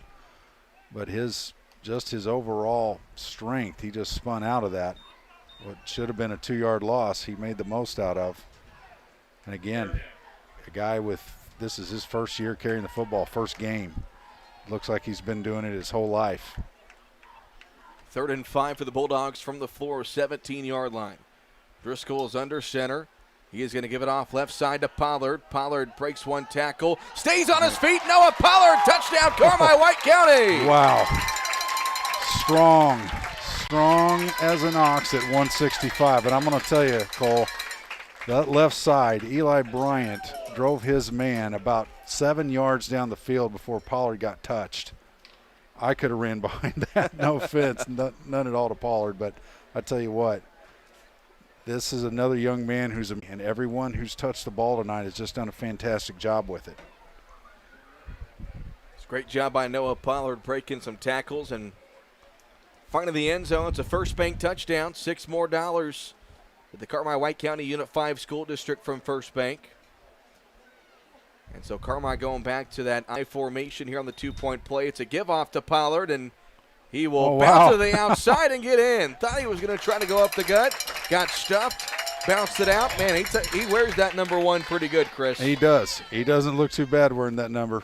And he, like I said, at 165, he is the strength. Collision Repair. More and more people choose the team way out there on Possum Road. Hale Body Shop in Carmi. David and the gang are proud supporters of area athletes.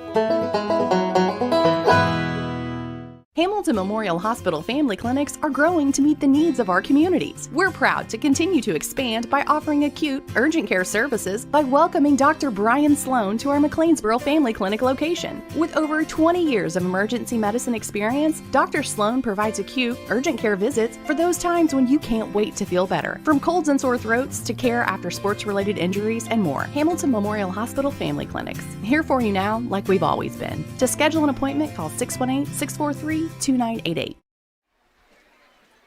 7:38 to go here in quarter number 3 as the Bulldogs extend their lead to 38-0.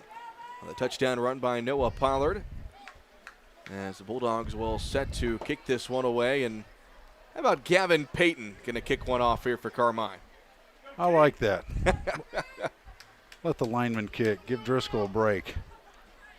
Reminiscent of big Alex Hunsinger kicking back in my days. Yeah. And that's a beauty from Gavin Payton. Nice. Fielded by Lance running to the left side, and Lance will try to cut across, and he's tripped up. Trey Wells. Not Trey Lance, Trey Wells. You still got Trey Lance in the brain when you told me the Niners traded him to the Cowboys, so not that I'm too disappointed, but. Trey Wells with the kick return there, and so Flora will bring back the offense. And see still quite a few of the starters out there. Some of the linemen up front are coming out, but this is when you do your best just to, slowly trickle your starters out of the game. This one well under control. But still got to get some stops. Still just the third quarter. So 1st and 10 for the Wolves from their own 33-yard line. Helm is under center, and he's going to hand it off up the middle. And that will be 22, the ball carrier, Arnold. And he got about 2 yards before he's tripped up. Call it 3, 2nd and 7. When talking with Kurt Simon before the season started, I'd asked him, since Flora pulled that upset last year in Week 9, what do you think they're going to look like this year? And he did make the comment they're going to be very young. You know, they lost their all-conference quarterback, their top 2 rushers, so he kind of felt like they might be starting over. But looking at their roster, I noticed they have 24 freshmen coming up, so they may just be in kind of a rebuild mode. But you got to look at that positive. You're Flora. Hand off to Arnold up the middle, and he will get across the 35-yard line to about the 38. Like he might have a cramp too. A little bit slow to get up, and yeah. At this point in the ball game, a lot of these guys have not left the field yet. You're going to have that, and he's going to. Yeah. Now we're getting to that point where it's just going to be get through these quarter and a half.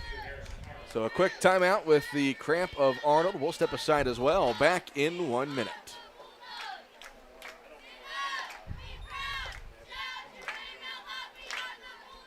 Hey Bulldog fans, it's Luke Saylor with First Bank. First Bank is a proud supporter of Bulldog athletics and the community at large. For over 125 years, First Bank has been there for you then, now, and are well positioned to continue serving you well into the future as we invest in our community. To show another way we are caring for Carmi, First Bank will donate $3 back to the Carmi school system for every Bulldog three-pointer this season. Together, we look forward to making great things happen for you, your business, and our community.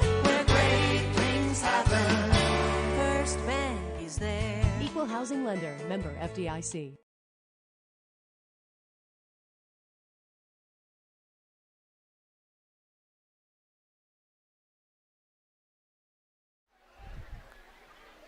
Six and a half to play here in the third quarter. Bulldogs leading 38-0. 3rd and 5 here for the Wolves. From their own 38, Helm will throw over the middle. That one almost intercepted as Driscoll was there for it, but it took a hop right in front of him. It will bring up 4th down, and I think Flora has only gone for it once tonight, and that will not change as here comes the punt team. Yeah, you thought maybe they just might hear, but when you're that deep, you got to go ahead and kick it. And that route has been open multiple times tonight. The slot receiver just running that 10-yard slant. The safety having the honor of the outside deep receiver, but they just haven't been able to connect on it. So deep is Driscoll and Cade Allen to get this punt from Billingsley, and it will be Cade Allen fielding it. Oh, he muffed it as it hopped in front of him, but Cade able to fall on top of it at the 26-yard line. Making the effort, being aggressive again. My nervousness. I think Cade Stockton just got shot with the cramp sniper. Yep. He'll try to get through it. That might be a case. Going back to the punt returns, the Bulldogs might just go to the fair catch when they can. I'm a fan of the fair catch. Yeah. I really am, just for those reasons. Again, when you're up this big, it's not as big of a thing. But, if you're in a tight game. Playoff games. Exactly. You're playing Assessor or Fairfield, and it's tight. You got to really control the football. So one more score for Carmi would put on the running clock. So could be the last time we see the first team offense. As Driscoll is under center, he will hand it off on the left side to Caleb Siebers. And Siebers will break a couple of tackles. He's gone. See you later, Andrew Siebers. Caleb Siebers. Touchdown, Carmi White County. I'm sorry, Caleb. Wow. First of all, Gavin Payton came around there on what they call a wham block. He pulled around from his left guard position, absolutely obliterated the linebacker in the hole, and Siebers, I'm telling you what, he is making his own bid for All-State tailback in week 1. Wow. What a night for Caleb Siebers. Caleb Siebers. When we say Caleb, it's all right. You're thinking Dodson, Siebert, it's just kind of a mix. He's got a brother named Andrew. Yes, he does. Yeah. I'll tell you what. I mean, and he's laying over here in pure exhaustion. Now the cramp bug's starting to bite him. But I'm telling you, what a night for the senior. His first ever season carrying the ball as a running back. And he is, man, what a night. We'll get his official totals after the game. Quick reminder, we'll do our best with stats, but shout out to Toby Brown and his crew. If you want the stats, it'll be on the we'll have it tomorrow morning. Yep.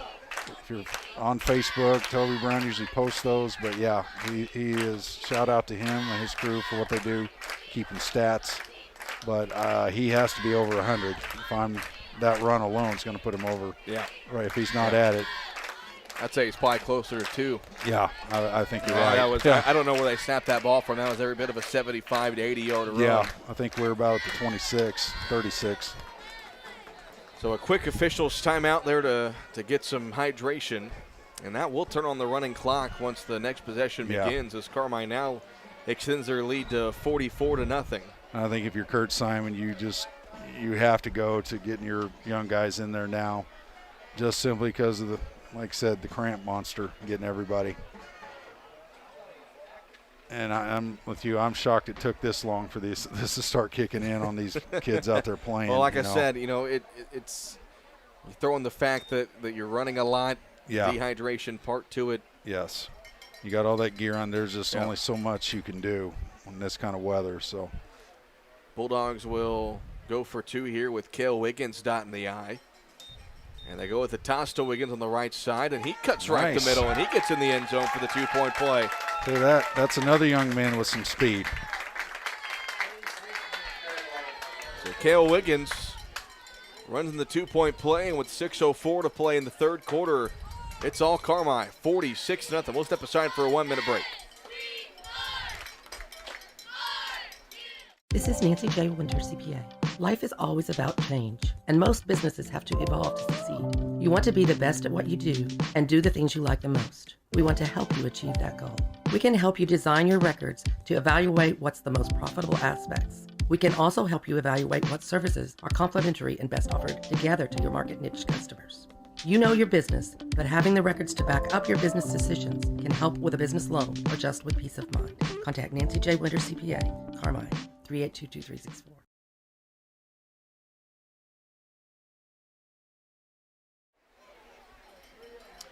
Another First Bank touchdown for the Bulldogs, $6 from First Bank. The Carmi White County Unit 5 School District, $6 for 6 points. As Caleb Siebers with the long touchdown run. So, well, we got 3 Bulldogs getting stretched out on the sideline with some cramps. As Driscoll able to boot that one away. And here's a return up the middle. And a good one for Flora. That's number 20. That is Nick Kimbrough on the kickoff return out to about the 45-yard line. And number 66, Josiah Perez. Basically the headlock tackle there, but making the most of his opportunity on special teams. Yeah, I think at this point you're just figuring out who you can sub in and who is not cramping to the point that they're hobbling. Who can go in the game. Who can still who stand. Who can run out on the field. And Caleb Siebers is back in there, even though we saw him cramping. You literally have to drag him off the field. Looks like Merrick Milhorn has checked in the game there at the safety position. So Helm, the quarterback, in the shotgun. He'll take the snap. And a quick throw to the left side, going to be caught. And running on the far sideline, this is going to be number 3. That's Trey Wells. And Trey Wells will go to the end zone. Touchdown, Flora. As the Wolves finally get on the board with a 53-yard touchdown pass from Helm to Wells. Well, they've been attempting that quick screen all night long, and they finally connected on it. Got the big tackle out in front of him, got the block on the edge, and then Wells just turned on the jets from there. So Flora able to get on the board with 5 minutes and ticking left in this third quarter. Makes it 46-6. 53 yards from Wells. Still seeing some boys. Shop, click, drive. It's that simple with RiceMotors.com. Picks and pricing updated several times a day. Even vehicles in transit. You get the first look when you shop RiceMotors.com. Got an idea of what you're looking for? Want to schedule a service appointment? You can do it all. Rice Motors has served the region for 90 years. And with RiceMotors.com, it's never been easier for you to shop. Click, drive. RiceMotors.com. Visit now. Welcome to Pro Rehab Carmi, where our passion is getting you back to life faster. It is our privilege to walk with you every step of the way using evidence-based treatments specifically created just for you. Whether it's sports, general orthopedics, or pelvic floor rehab, you are in the right hands. Your results are worth fighting for, and our team fights for you. Call 384-7872 or visit Pro Rehab on Main in Carmi and get back to life faster. So the Wolves going for two after the touchdown, and it's Helm throwing a bullet in there to Wells, who makes the sliding catch for the 2-point play. So with 4:15 and counting to play in the third quarter, it's a 46-8 Bulldog lead. Back in 1 minute.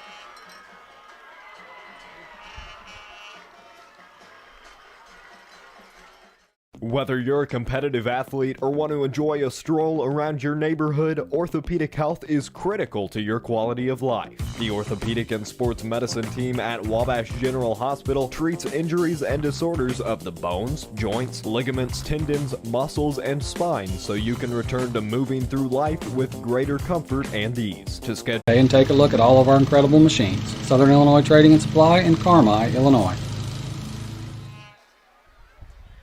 3 minutes to go here in the third quarter, and Flora is going to kick this one away. And Kate Allen fields it on the air, and Allen running up the middle, looking for some running room. Left side, Kate Allen to the outside. He may be gone. One man to beat. Allen is knocked out of bounds inside the Flora 30. That's been his first chance to show off the speed, and a good return for Kate Allen. Again, another one of those young, good athletes coming up from that sophomore class last year, now a junior. He has some speed when he gets in the open field. I like seeing him back there as a returner. Really show you what he can do when he gets a crease. So the first chance to see the Bulldog JV offense as the first teamers have earned the rest of the night off. Yeah, definitely want to get them on the sideline, just get them out. Let these youngsters finish up.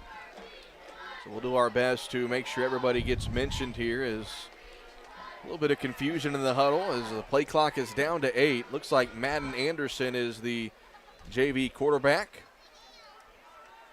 He will take the snap and toss it. This is Jazz Duckworth, the freshman, going to the outside, then cutting back in, and Duckworth. Good app. Anderson under center. He will take the snap, and he's going to run to his left. Maybe some miscommunication there. Anderson will break one tackler and be brought down at about the 20-yard line. Nice job by Madden by making more or less something out of nothing there. Had a chance to get to know this young man in wrestling season last year. And great kid. Great kid. Super attitude, hard worker. Just a kid you like to have just for his attitude alone. Just a great kid. Final 40 seconds here in the third quarter. Anderson under center. He'll bobble the snap, but able to toss it near side to Merrick Milhorn, who makes the one-handed catch. Trying to turn up field, and Milhorn brought down at about the 20-yard line.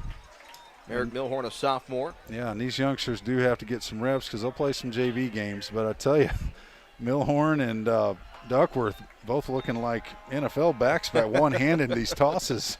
I tell you, that was a beautiful little catch there. He one-handed that thing. And that will be the final play of the third quarter. We go to the fourth and final stanza with the Bulldogs leading Flora here in week 1, 46-8. We'll step aside for a 1-minute break. This is Bulldog football on the WRUL Sports YouTube channel. Doing business in today's world can be complicated, time-consuming, and expensive. People's National Bank is here to help your business not only survive, but thrive. With modern-day products such as remote deposit capture, ACH payments, merchant card services, and commercial line of credit sweeps, we can get you paid faster, protect your risk, and make your money work hard for you. Hi, this is Melinda with People's National Bank. Give me a call today and get started. People's National Bank, member FDIC. Shop, click, drive. It's that simple with RiceMotors.com. Picks and pricing updated several times a day. Even vehicles in transit. You get the first look when you shop RiceMotors.com. Got an idea of what you're looking for? Want to schedule a service appointment? You can do it all. Rice Motors has served the region for 90 years. And with RiceMotors.com, it's never been easier for you to shop. Click, drive. RiceMotors.com. Visit now. Start of the fourth quarter. It is Carmi leading Flora 46-8.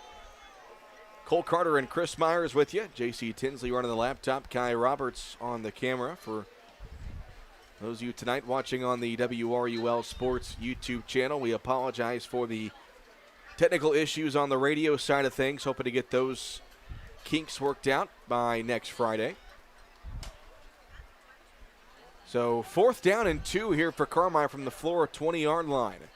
Anderson gives it up the middle. That's going to be Easton Sullivan, the ball carrier, and he will take it up to about the 16-yard line. That'll be enough for a rush appliance first down. Nice carry by Sullivan there. Sullivan is a 5'10 sophomore, and looks like he may have tweaked his ankle, but may gut it out. I tell you, that was a little different formation there for Carmi. That was a double wing look with one setback, which was Sullivan. Did a nice job picking up the first down. Seeing that formation again, double wing. Under center is Anderson. And he will turn and toss it near side. This is Duckworth trying to get the corner. Duckworth inside the 15 and ticking down at around the 10-yard line. Again, another nice run by Duckworth. This young man is a good-looking athlete there. And again, just a freshman, so he gets some. Into a brick wall defensively. No gain there for Wiggins. He'll bring up 3rd down at about 5. No, Wolves blitzing 2 people in those gaps there. Linebacker shooting through.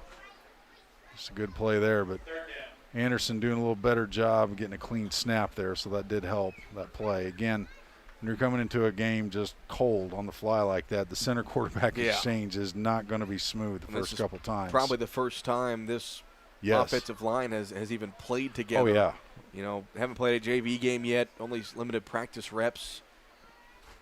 As Anderson will toss it to Merrick Milhorn looking for some running room. He'll be tripped up at around the 10-yard line. That will bring up 4th down and 5 here for Carmi.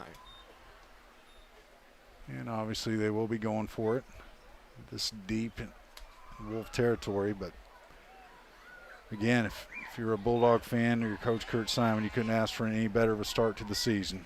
Got out of here with a big win. Everyone's healthy. You know, the weather alone was a factor. You knew you got low numbers that if you have someone go down or you got cramps going on, there aren't a lot of subs, quite frankly. So 4th and 2. Anderson will take the snap and toss near side to Cale Wiggins. He might have the angle, and Cale Wiggins has a Bulldog touchdown. Nice job by the right side of the line getting that seal. Wiggins showing his speed, punching one in for the youngsters. So Cale Wiggins taking the sweep and finding the end zone from 8 yards away at the 9-minute mark here in the 4th quarter. And the Bulldogs have their first 50-burger of the season. And that's a First Bank touchdown, $6 from First Bank in the Carmi-White County Unit 5 School District. That sounds like a usual fast food meal for 50 me. burger. 50 burgers. That's just a snack most of the time. Anderson on the 2-point conversion will give it up the middle to Sullivan, who does not find the end zone. So with under 9 minutes to play, the Bulldogs extend their lead. It's 52-8. We'll step aside for a 1-minute break. This is Bulldog football on the WRUL Sports YouTube channel. Roark Transport in Carmi has earned a reputation of dependable hauling that many in this area have depended on. Roark Transport now also offers rock, dirt, and lime hauling from parking lots, driveways, and washouts. Roark Transport can handle all your rock and dirt hauling needs. Farmers can also depend on Roark Transport to deliver their lime when and where they need it. For your next driveway or parking lot job, remember Roark Transport for fast, dependable service. Call Roark Transport today at 265-3665. Hi, this is Morgan DiMaggio with Taylor Eye Care on Falcon Avenue in Carmi. Here at Taylor Eye Care, we offer a full range of eye care services, including comprehensive vision and eye health examinations for all ages. Taylor Eye Care also carries over 500 eyeglass frames, as well as a large selection of sunglasses. At Taylor Eye Care, we treat every patient with the same care we would our own families. Call 382-4683 to schedule an appointment. That's 382-4683. Come see me and our fantastic staff to experience excellence in eye care. We approach the 7-minute mark here in the 4th quarter as the Bulldogs lead this one 52-8 after the 8-yard touchdown run by Cale Wiggins. As the Bulldogs will get set to boot this one away. little bit of confusion on who needs to go where, as Merrick Milhorn will kick this one. Not a bad kick from Milhorn. It will take a bounce and picked up by Wells at around the 25-yard line. Wells running right. He will be taken down at about the 37. That was Kate Allen there on the tackle. I'll tell you what, Kate Allen's been all over the place on special teams tonight. And you need players like that. The special teams it's so often the forgotten element of a football game. You know, you could see tonight the Wolves gave up a touchdown, well, what we thought would have been on a bad snap. You know, we can debate the call all night, but a bad snap could have put them in a really bad position. Flashback to last year, you know, against Johnson City, the Bulldogs had a miscue with the snap, first play, you know, first series of that game, changed the game. But it was special teams. So it's the forgotten element of a football game in most cases. Helm under center, hands it off up the middle. This is going to be number 43, the ball carrier. We got a foot race down the right sideline. That is a Flora touchdown. That is Comrick Massey, a freshman, 5'10", 175. He talked about this freshman class for Flora, 24 guys, and there he was there. Massey getting the long touchdown run. And like I said, you know, in small-town football in these days, you know, we've discussed just the attrition of populations and enrollments and different things. Sometimes talent, it goes in cycles, you know, and it's obvious this Wolves program is in a rebuilding phase. But again, if you're looking at this roster and you see 24 freshmen, see that young man run a long touchdown there, it's a freshman, you know good things to come. Good things are coming. You just got to get through a season, so to speak. Helm under center. He will give it off to Massey on the right side, and he will break a tackle and get in. So Massey with the long touchdown run and the two-point conversion, and the Wolves score on back-to-back possessions on back-to-back plays. Makes it 52-16. We'll step aside for a 1-minute break. It's Bulldog football on the WRUL Sports YouTube channel. Less stress, more family. Supportive living could be the answer. Personalized support with daily activities, social connection, and peace of mind for families. Just a few of the many benefits of supportive living at Wabash. If you're worried about mom or dad getting around, taking medication, or living safely on their own, supportive living at Wabash Christian Supportive Living could be the answer. Please visit us at chliving.org or call us at 618-900-8245 to learn more. Under 4 minutes left to play. And this one as the Bulldogs lead Flora 52-16. Reminder, our next broadcast will be next Friday as the Bulldogs start September off at home against the Hamilton County Foxes. That will also be the 20-year anniversary of that 2003 Bulldog football team. Chris, you were on the coaching staff of that great team, and that, obviously I was too young to recall those days, but truly one of the best teams in school history, all the way to the quarterfinals that year. Yeah, oh man, I tell you, it was just a special year, and that group of seniors, they just won from 5th grade level on. They were just a tight-knit group, just loved football, stuck with it from 5th grade all through senior year. Had a couple all-state players, and Daryl Simmons, and I think our own coach down there, Kevin Wolf, was a member of that team, all-South players, so definitely some fun memories from that season. Merrick Milhorn here on the kickoff return. He'll be slammed down across the 20-yard line, about the 24. And so Carmi will run about 2 or 3 plays here, and we'll hop on the bus and head home. Definitely the red-eye drive home. Well, if we were flying, it'd be the red-eye flight, so we'll call it the red-eye drive. You know, when they announced a couple of days ago it was going to be an 8 o'clock kickoff, thinking, okay, well, 8 o'clock kick, game ends about 10 o'clock, getting home about 11:30, and Saturday morning sports tomorrow morning might be a little bit of an early morning tomorrow. But a little cappuccino to start the day. And also tomorrow morning, if you want to watch some more football, the Junior Pro Bulldogs will be at home. Yeah. They're going to host Christopher. That will the first game will start at 5:30 with the 7th and 8th grade game to follow. So Madden Anderson, I think, fumbled the snap. Yeah, again, not a clean snap. He'll be touched down as they're at the line of scrimmage. That'll just come with work, just working on.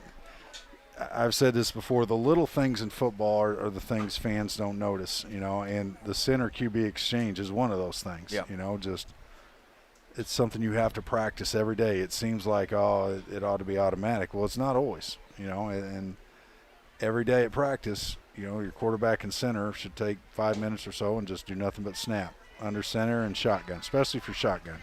You got to practice that every day. So 1:18 left to play. Anderson goes under center. 2 on the play clock.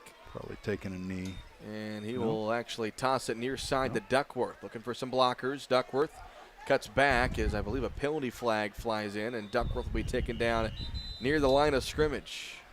And not sure why you would call a penalty at this point in the game. Same thing. 1 minute Why left. not stop the clock with a minute or 2 left? Why not? These young guys got to learn too. They got to learn the rules. And it was either couldn't see the block in the back against or hold. Carmi. Yeah. And they'll face mask yeah. against Carmi. Yeah. I think the Wolves they're gonna looks like they're gonna take the penalty. Definitely no reason you shouldn't. Officials are trying to get the clock back and running, and they will. So the clock will run now. Under a minute left in this one. By the time they spot the ball, 1 snap should end this thing. We'll try to find some more scores before this one is said and done. Carmi's opponent next week, Hamilton County, they are playing a close game with Sester-Valier. Do you know that El Dorado leads Edwards County 12-7 after 3 quarters there in El Dorado? So 1 more snap for the Bulldogs will put a ribbon on this week 1 victory, 52-16. As Carmi improves to 1-0 for the 3rd straight season. Just a fantastic effort by this team tonight. Can't say enough. The big guys up front, but these seniors, Caleb Sievers, what a night he had carrying the football.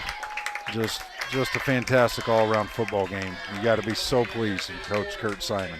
Anderson takes the snap and takes a knee. Final score, the Bulldogs win it 52-16 to begin the season 1-0. And a nice victory over the Flora Wolves, who got the best of the Bulldogs last season in Week 9. And Carmi comes here in Week 1 with a solid, dominant win to start the 2023 campaign. Once again, final score, Bulldogs win it 52-16. We will step aside and come back with the Roark Transport postgame show and hopefully catch head coach Kurt Simon before the drive home. We'll take a 3-minute break here on the WRUL Sports YouTube channel. When it comes to tax preparation, experience counts. Hi, this is Dewana with Butch & Associates CPAs in Carmi. Taxes are complicated, but choosing a tax professional shouldn't be. We have the knowledge and experience to make the most of your tax return. Turn to the professionals at Butch & Associates CPAs in Carmi. Call 382-4151. That's 382-4151. Also visit online at butch.com. That's BOTSCH.com.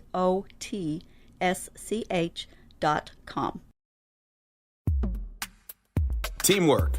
Coming together is a beginning. Keeping together is progress, and working together is success. Carmi Lumber celebrates the student athletes competing and wishes them great success. Depend on the team at Carmi Lumber for all success with your home projects. Electrical, plumbing, lumber, hardware, and more. Before you drive a nail, drive to Carmi Lumber. Visit them on North 3rd Street in Carmi or carmilumber.net. Carmi Lumber, proud supporter of area athletes. Hello, Bulldog fans. This is Kyle Hosick with Country Financial. It's been great coming back to my hometown of Carmi, supporting our Bulldogs as well as my current and future clients. Whether you're looking for auto or home insurance, insurance for your business, life insurance, or a retirement plan, I can help. I take pride in quality customer service and promise to listen to what's important to you while ensuring you have the right coverages. Stop by my office to see what sets us apart. Country Financial Representative Kyle Hosick, 603 West Main in Carmi. Summer is here, along with the scorching heat and relentless humidity. But don't sweat it. Visit Cherry Street Automotive and get an air conditioning checkup to make sure your AC is cooling properly, even on the hottest days. The pros will also check your tires and change your oil, too. Call Cherry Street Automotive in Carmi, 618-382-7165. That's 382-7165. And beat the heat. Cherry Street Automotive, your partners in auto repair. The summer sell-down is on at Expressway Ford. Save thousands on our #1 selling model, the 2023 Crew Cab F-150 4x4. Well equipped for only $47,990. Huge discount on like new demo Escapes and Bronco Sports. Low APRs available on most new Fords. Over 500 vehicles available. As summer winds down, the deals are only getting hotter at Expressway Ford. More Fords for less.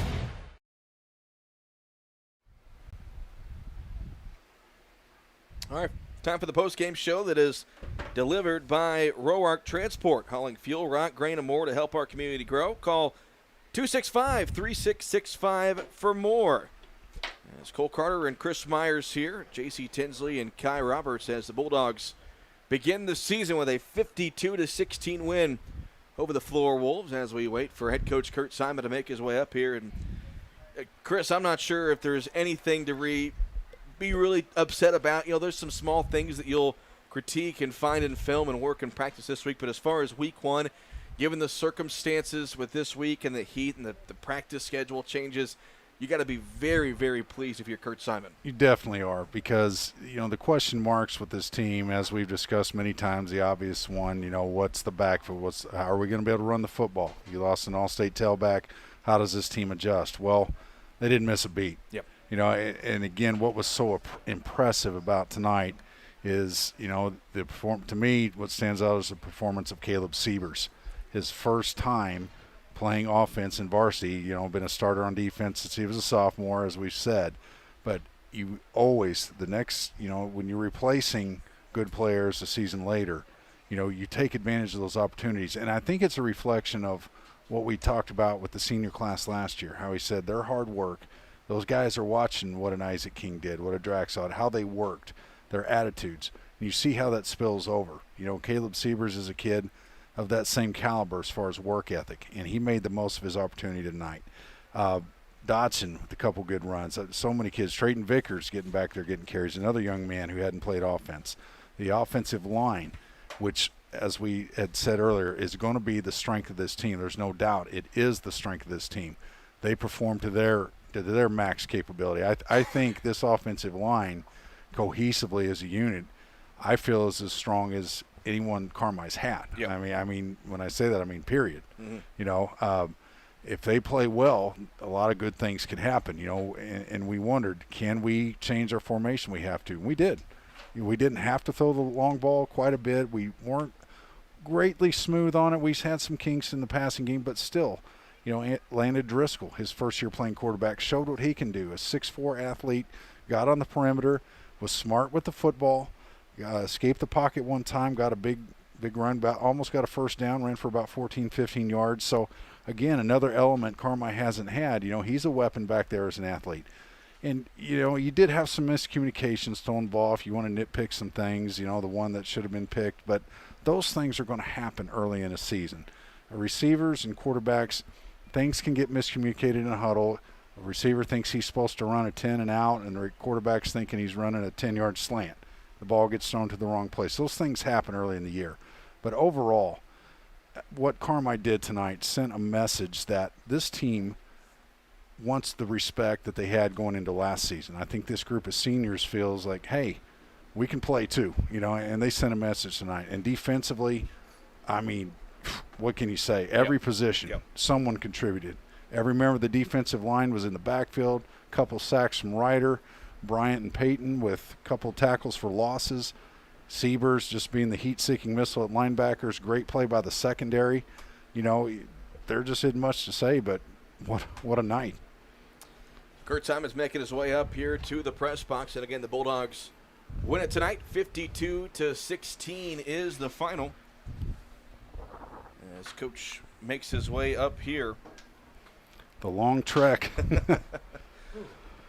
We'll let Coach catch his breath for a second. Yeah, But I mean, Coach, overall, I mean, I think given the circumstances this week, and you guys graduate such a great class last year, can't be too upset about what happened tonight. No, I thought the good thing, coming out tonight, which we thought was going to be our strong point this year, we were going to, have a good chance to be good up front. And I thought those guys did a really nice job tonight controlling the line of scrimmage. I thought the backs did a good job hanging on to the football. Did we have any turnovers? Nope. Didn't think so. Which that's huge in the first game, and that's something we talked about, all week long, about this going to be a, hot game. Everyone's going to be tired. That's when a lot of times you put the ball on the ground. So, with that being said, it was a really good first outing. To me, you hit the nail on the head. You knew the strength coming into this season as your offensive line. Watching them tonight, they are, in my opinion, as consistent and solid of a unit as you've had in 27 years. They're right up there with any group you've had. We've got obviously got a ways to go or whatever, but they've all got a chance to play quite a bit last year. They all got good size. They work hard. And that's what comes of it. So, yes, I mean, we know that's our strong point. And anytime you want to be successful in this game, you better be good up front, as you two both know. Yeah, and your seniors came through. And so we, just told those guys in there, great first win. And now you got to make sure that we go out next week and get better and get better and get better, So they got a good group of kids, though. They'll go back to work. I'll tell you, a young man we were talking here in the booth who really stood out to me tonight, Caleb Siebers. I mean, he's been a defensive specialist since he was a sophomore. We all know the kind of defender he is. I mean, he's as good of a tackler, good as a ball hawk as there's ever been in this program. But to be a senior and put on a performance like that tonight, not turning the ball over, we say it, we were kind of having Isaac King flashbacks on some of those runs. He was carrying defenders, stiff-arming, hurdling. He's a tough kid. Yeah. He's a good football player. That's what you look at as a football player.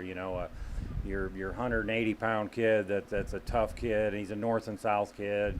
Uses his shoulder pads well. I thought he did early in the game, doing a great job defensively, running down kids. And then, of course, the running was really good tonight. So we just got to build on it. Obviously, we have some work to do on our passing game. We have, that's where our inexperience is at receiver, running routes and trying to get to the right spot. And Landon hasn't played too much quarterback as well. And, if we're going to line up and be able to compete with some really good teams, we've got to be able to do both of them. Right. We're capable of doing both. We've seen glimpses of it in practice. We just got to, continue to get better at that. And the young kids got to come along. We got to learn from our mistakes on watching film. And just get better. So as long as we can be a little bit more balanced, we don't want to wind up with 10 guys in the box like we had last year all the time. We want to be able to get in some spread stuff and keep people, and they're not going to spread out there unless you can throw and catch. So we got some work to do there. Defensively, facing Flora, that's a tough team to defend because they want to spread things out. They got some quick guys that when they have the football, they've got some speed. We saw it there at the end of the game. But I thought defensively, it took them halfway to the second quarters to get a first down. I thought we defensively were flying you around. guys were dominant. We were flying around. In the first game of the year, and almost every year, but for sure where we live in Southern Illinois, you're going to get hot, humid nights, and you got to be able to fight through that adversity and just play the game like it's supposed to be played. And we talked about it so much, and I thought, led by our seniors, they were showing enthusiasm, a lot of energy, and flying around. It just breeds to the next guy and to the next guy. And yes, I thought very early on, defensively we looked really good. Yeah. Just to kind of give people at home watching an idea of what your guys' week has been, because obviously you were not allowed to practice at 3:30. You've got these kids coming in, how early, and how did these guys, respond? They responded well, to be honest with you. We practiced at 6 o'clock in the morning, Tuesday, Wednesday, Thursday. By Thursday, we were getting wore out, whether it's asleep or whatever. And it was still, humid in the morning or whatnot, and obviously couldn't practice as long. But it was a long week. But, this is why we do what we do. Right. This is the best high you can get, in my opinion, is walking off the field on a night like tonight, dog tired, and we won. Yeah. So my credit goes to the kids. Yeah, and that's in the game of football, early in the year. Practice, as much, it's a mental grind. Oh, and the reward is what you said tonight.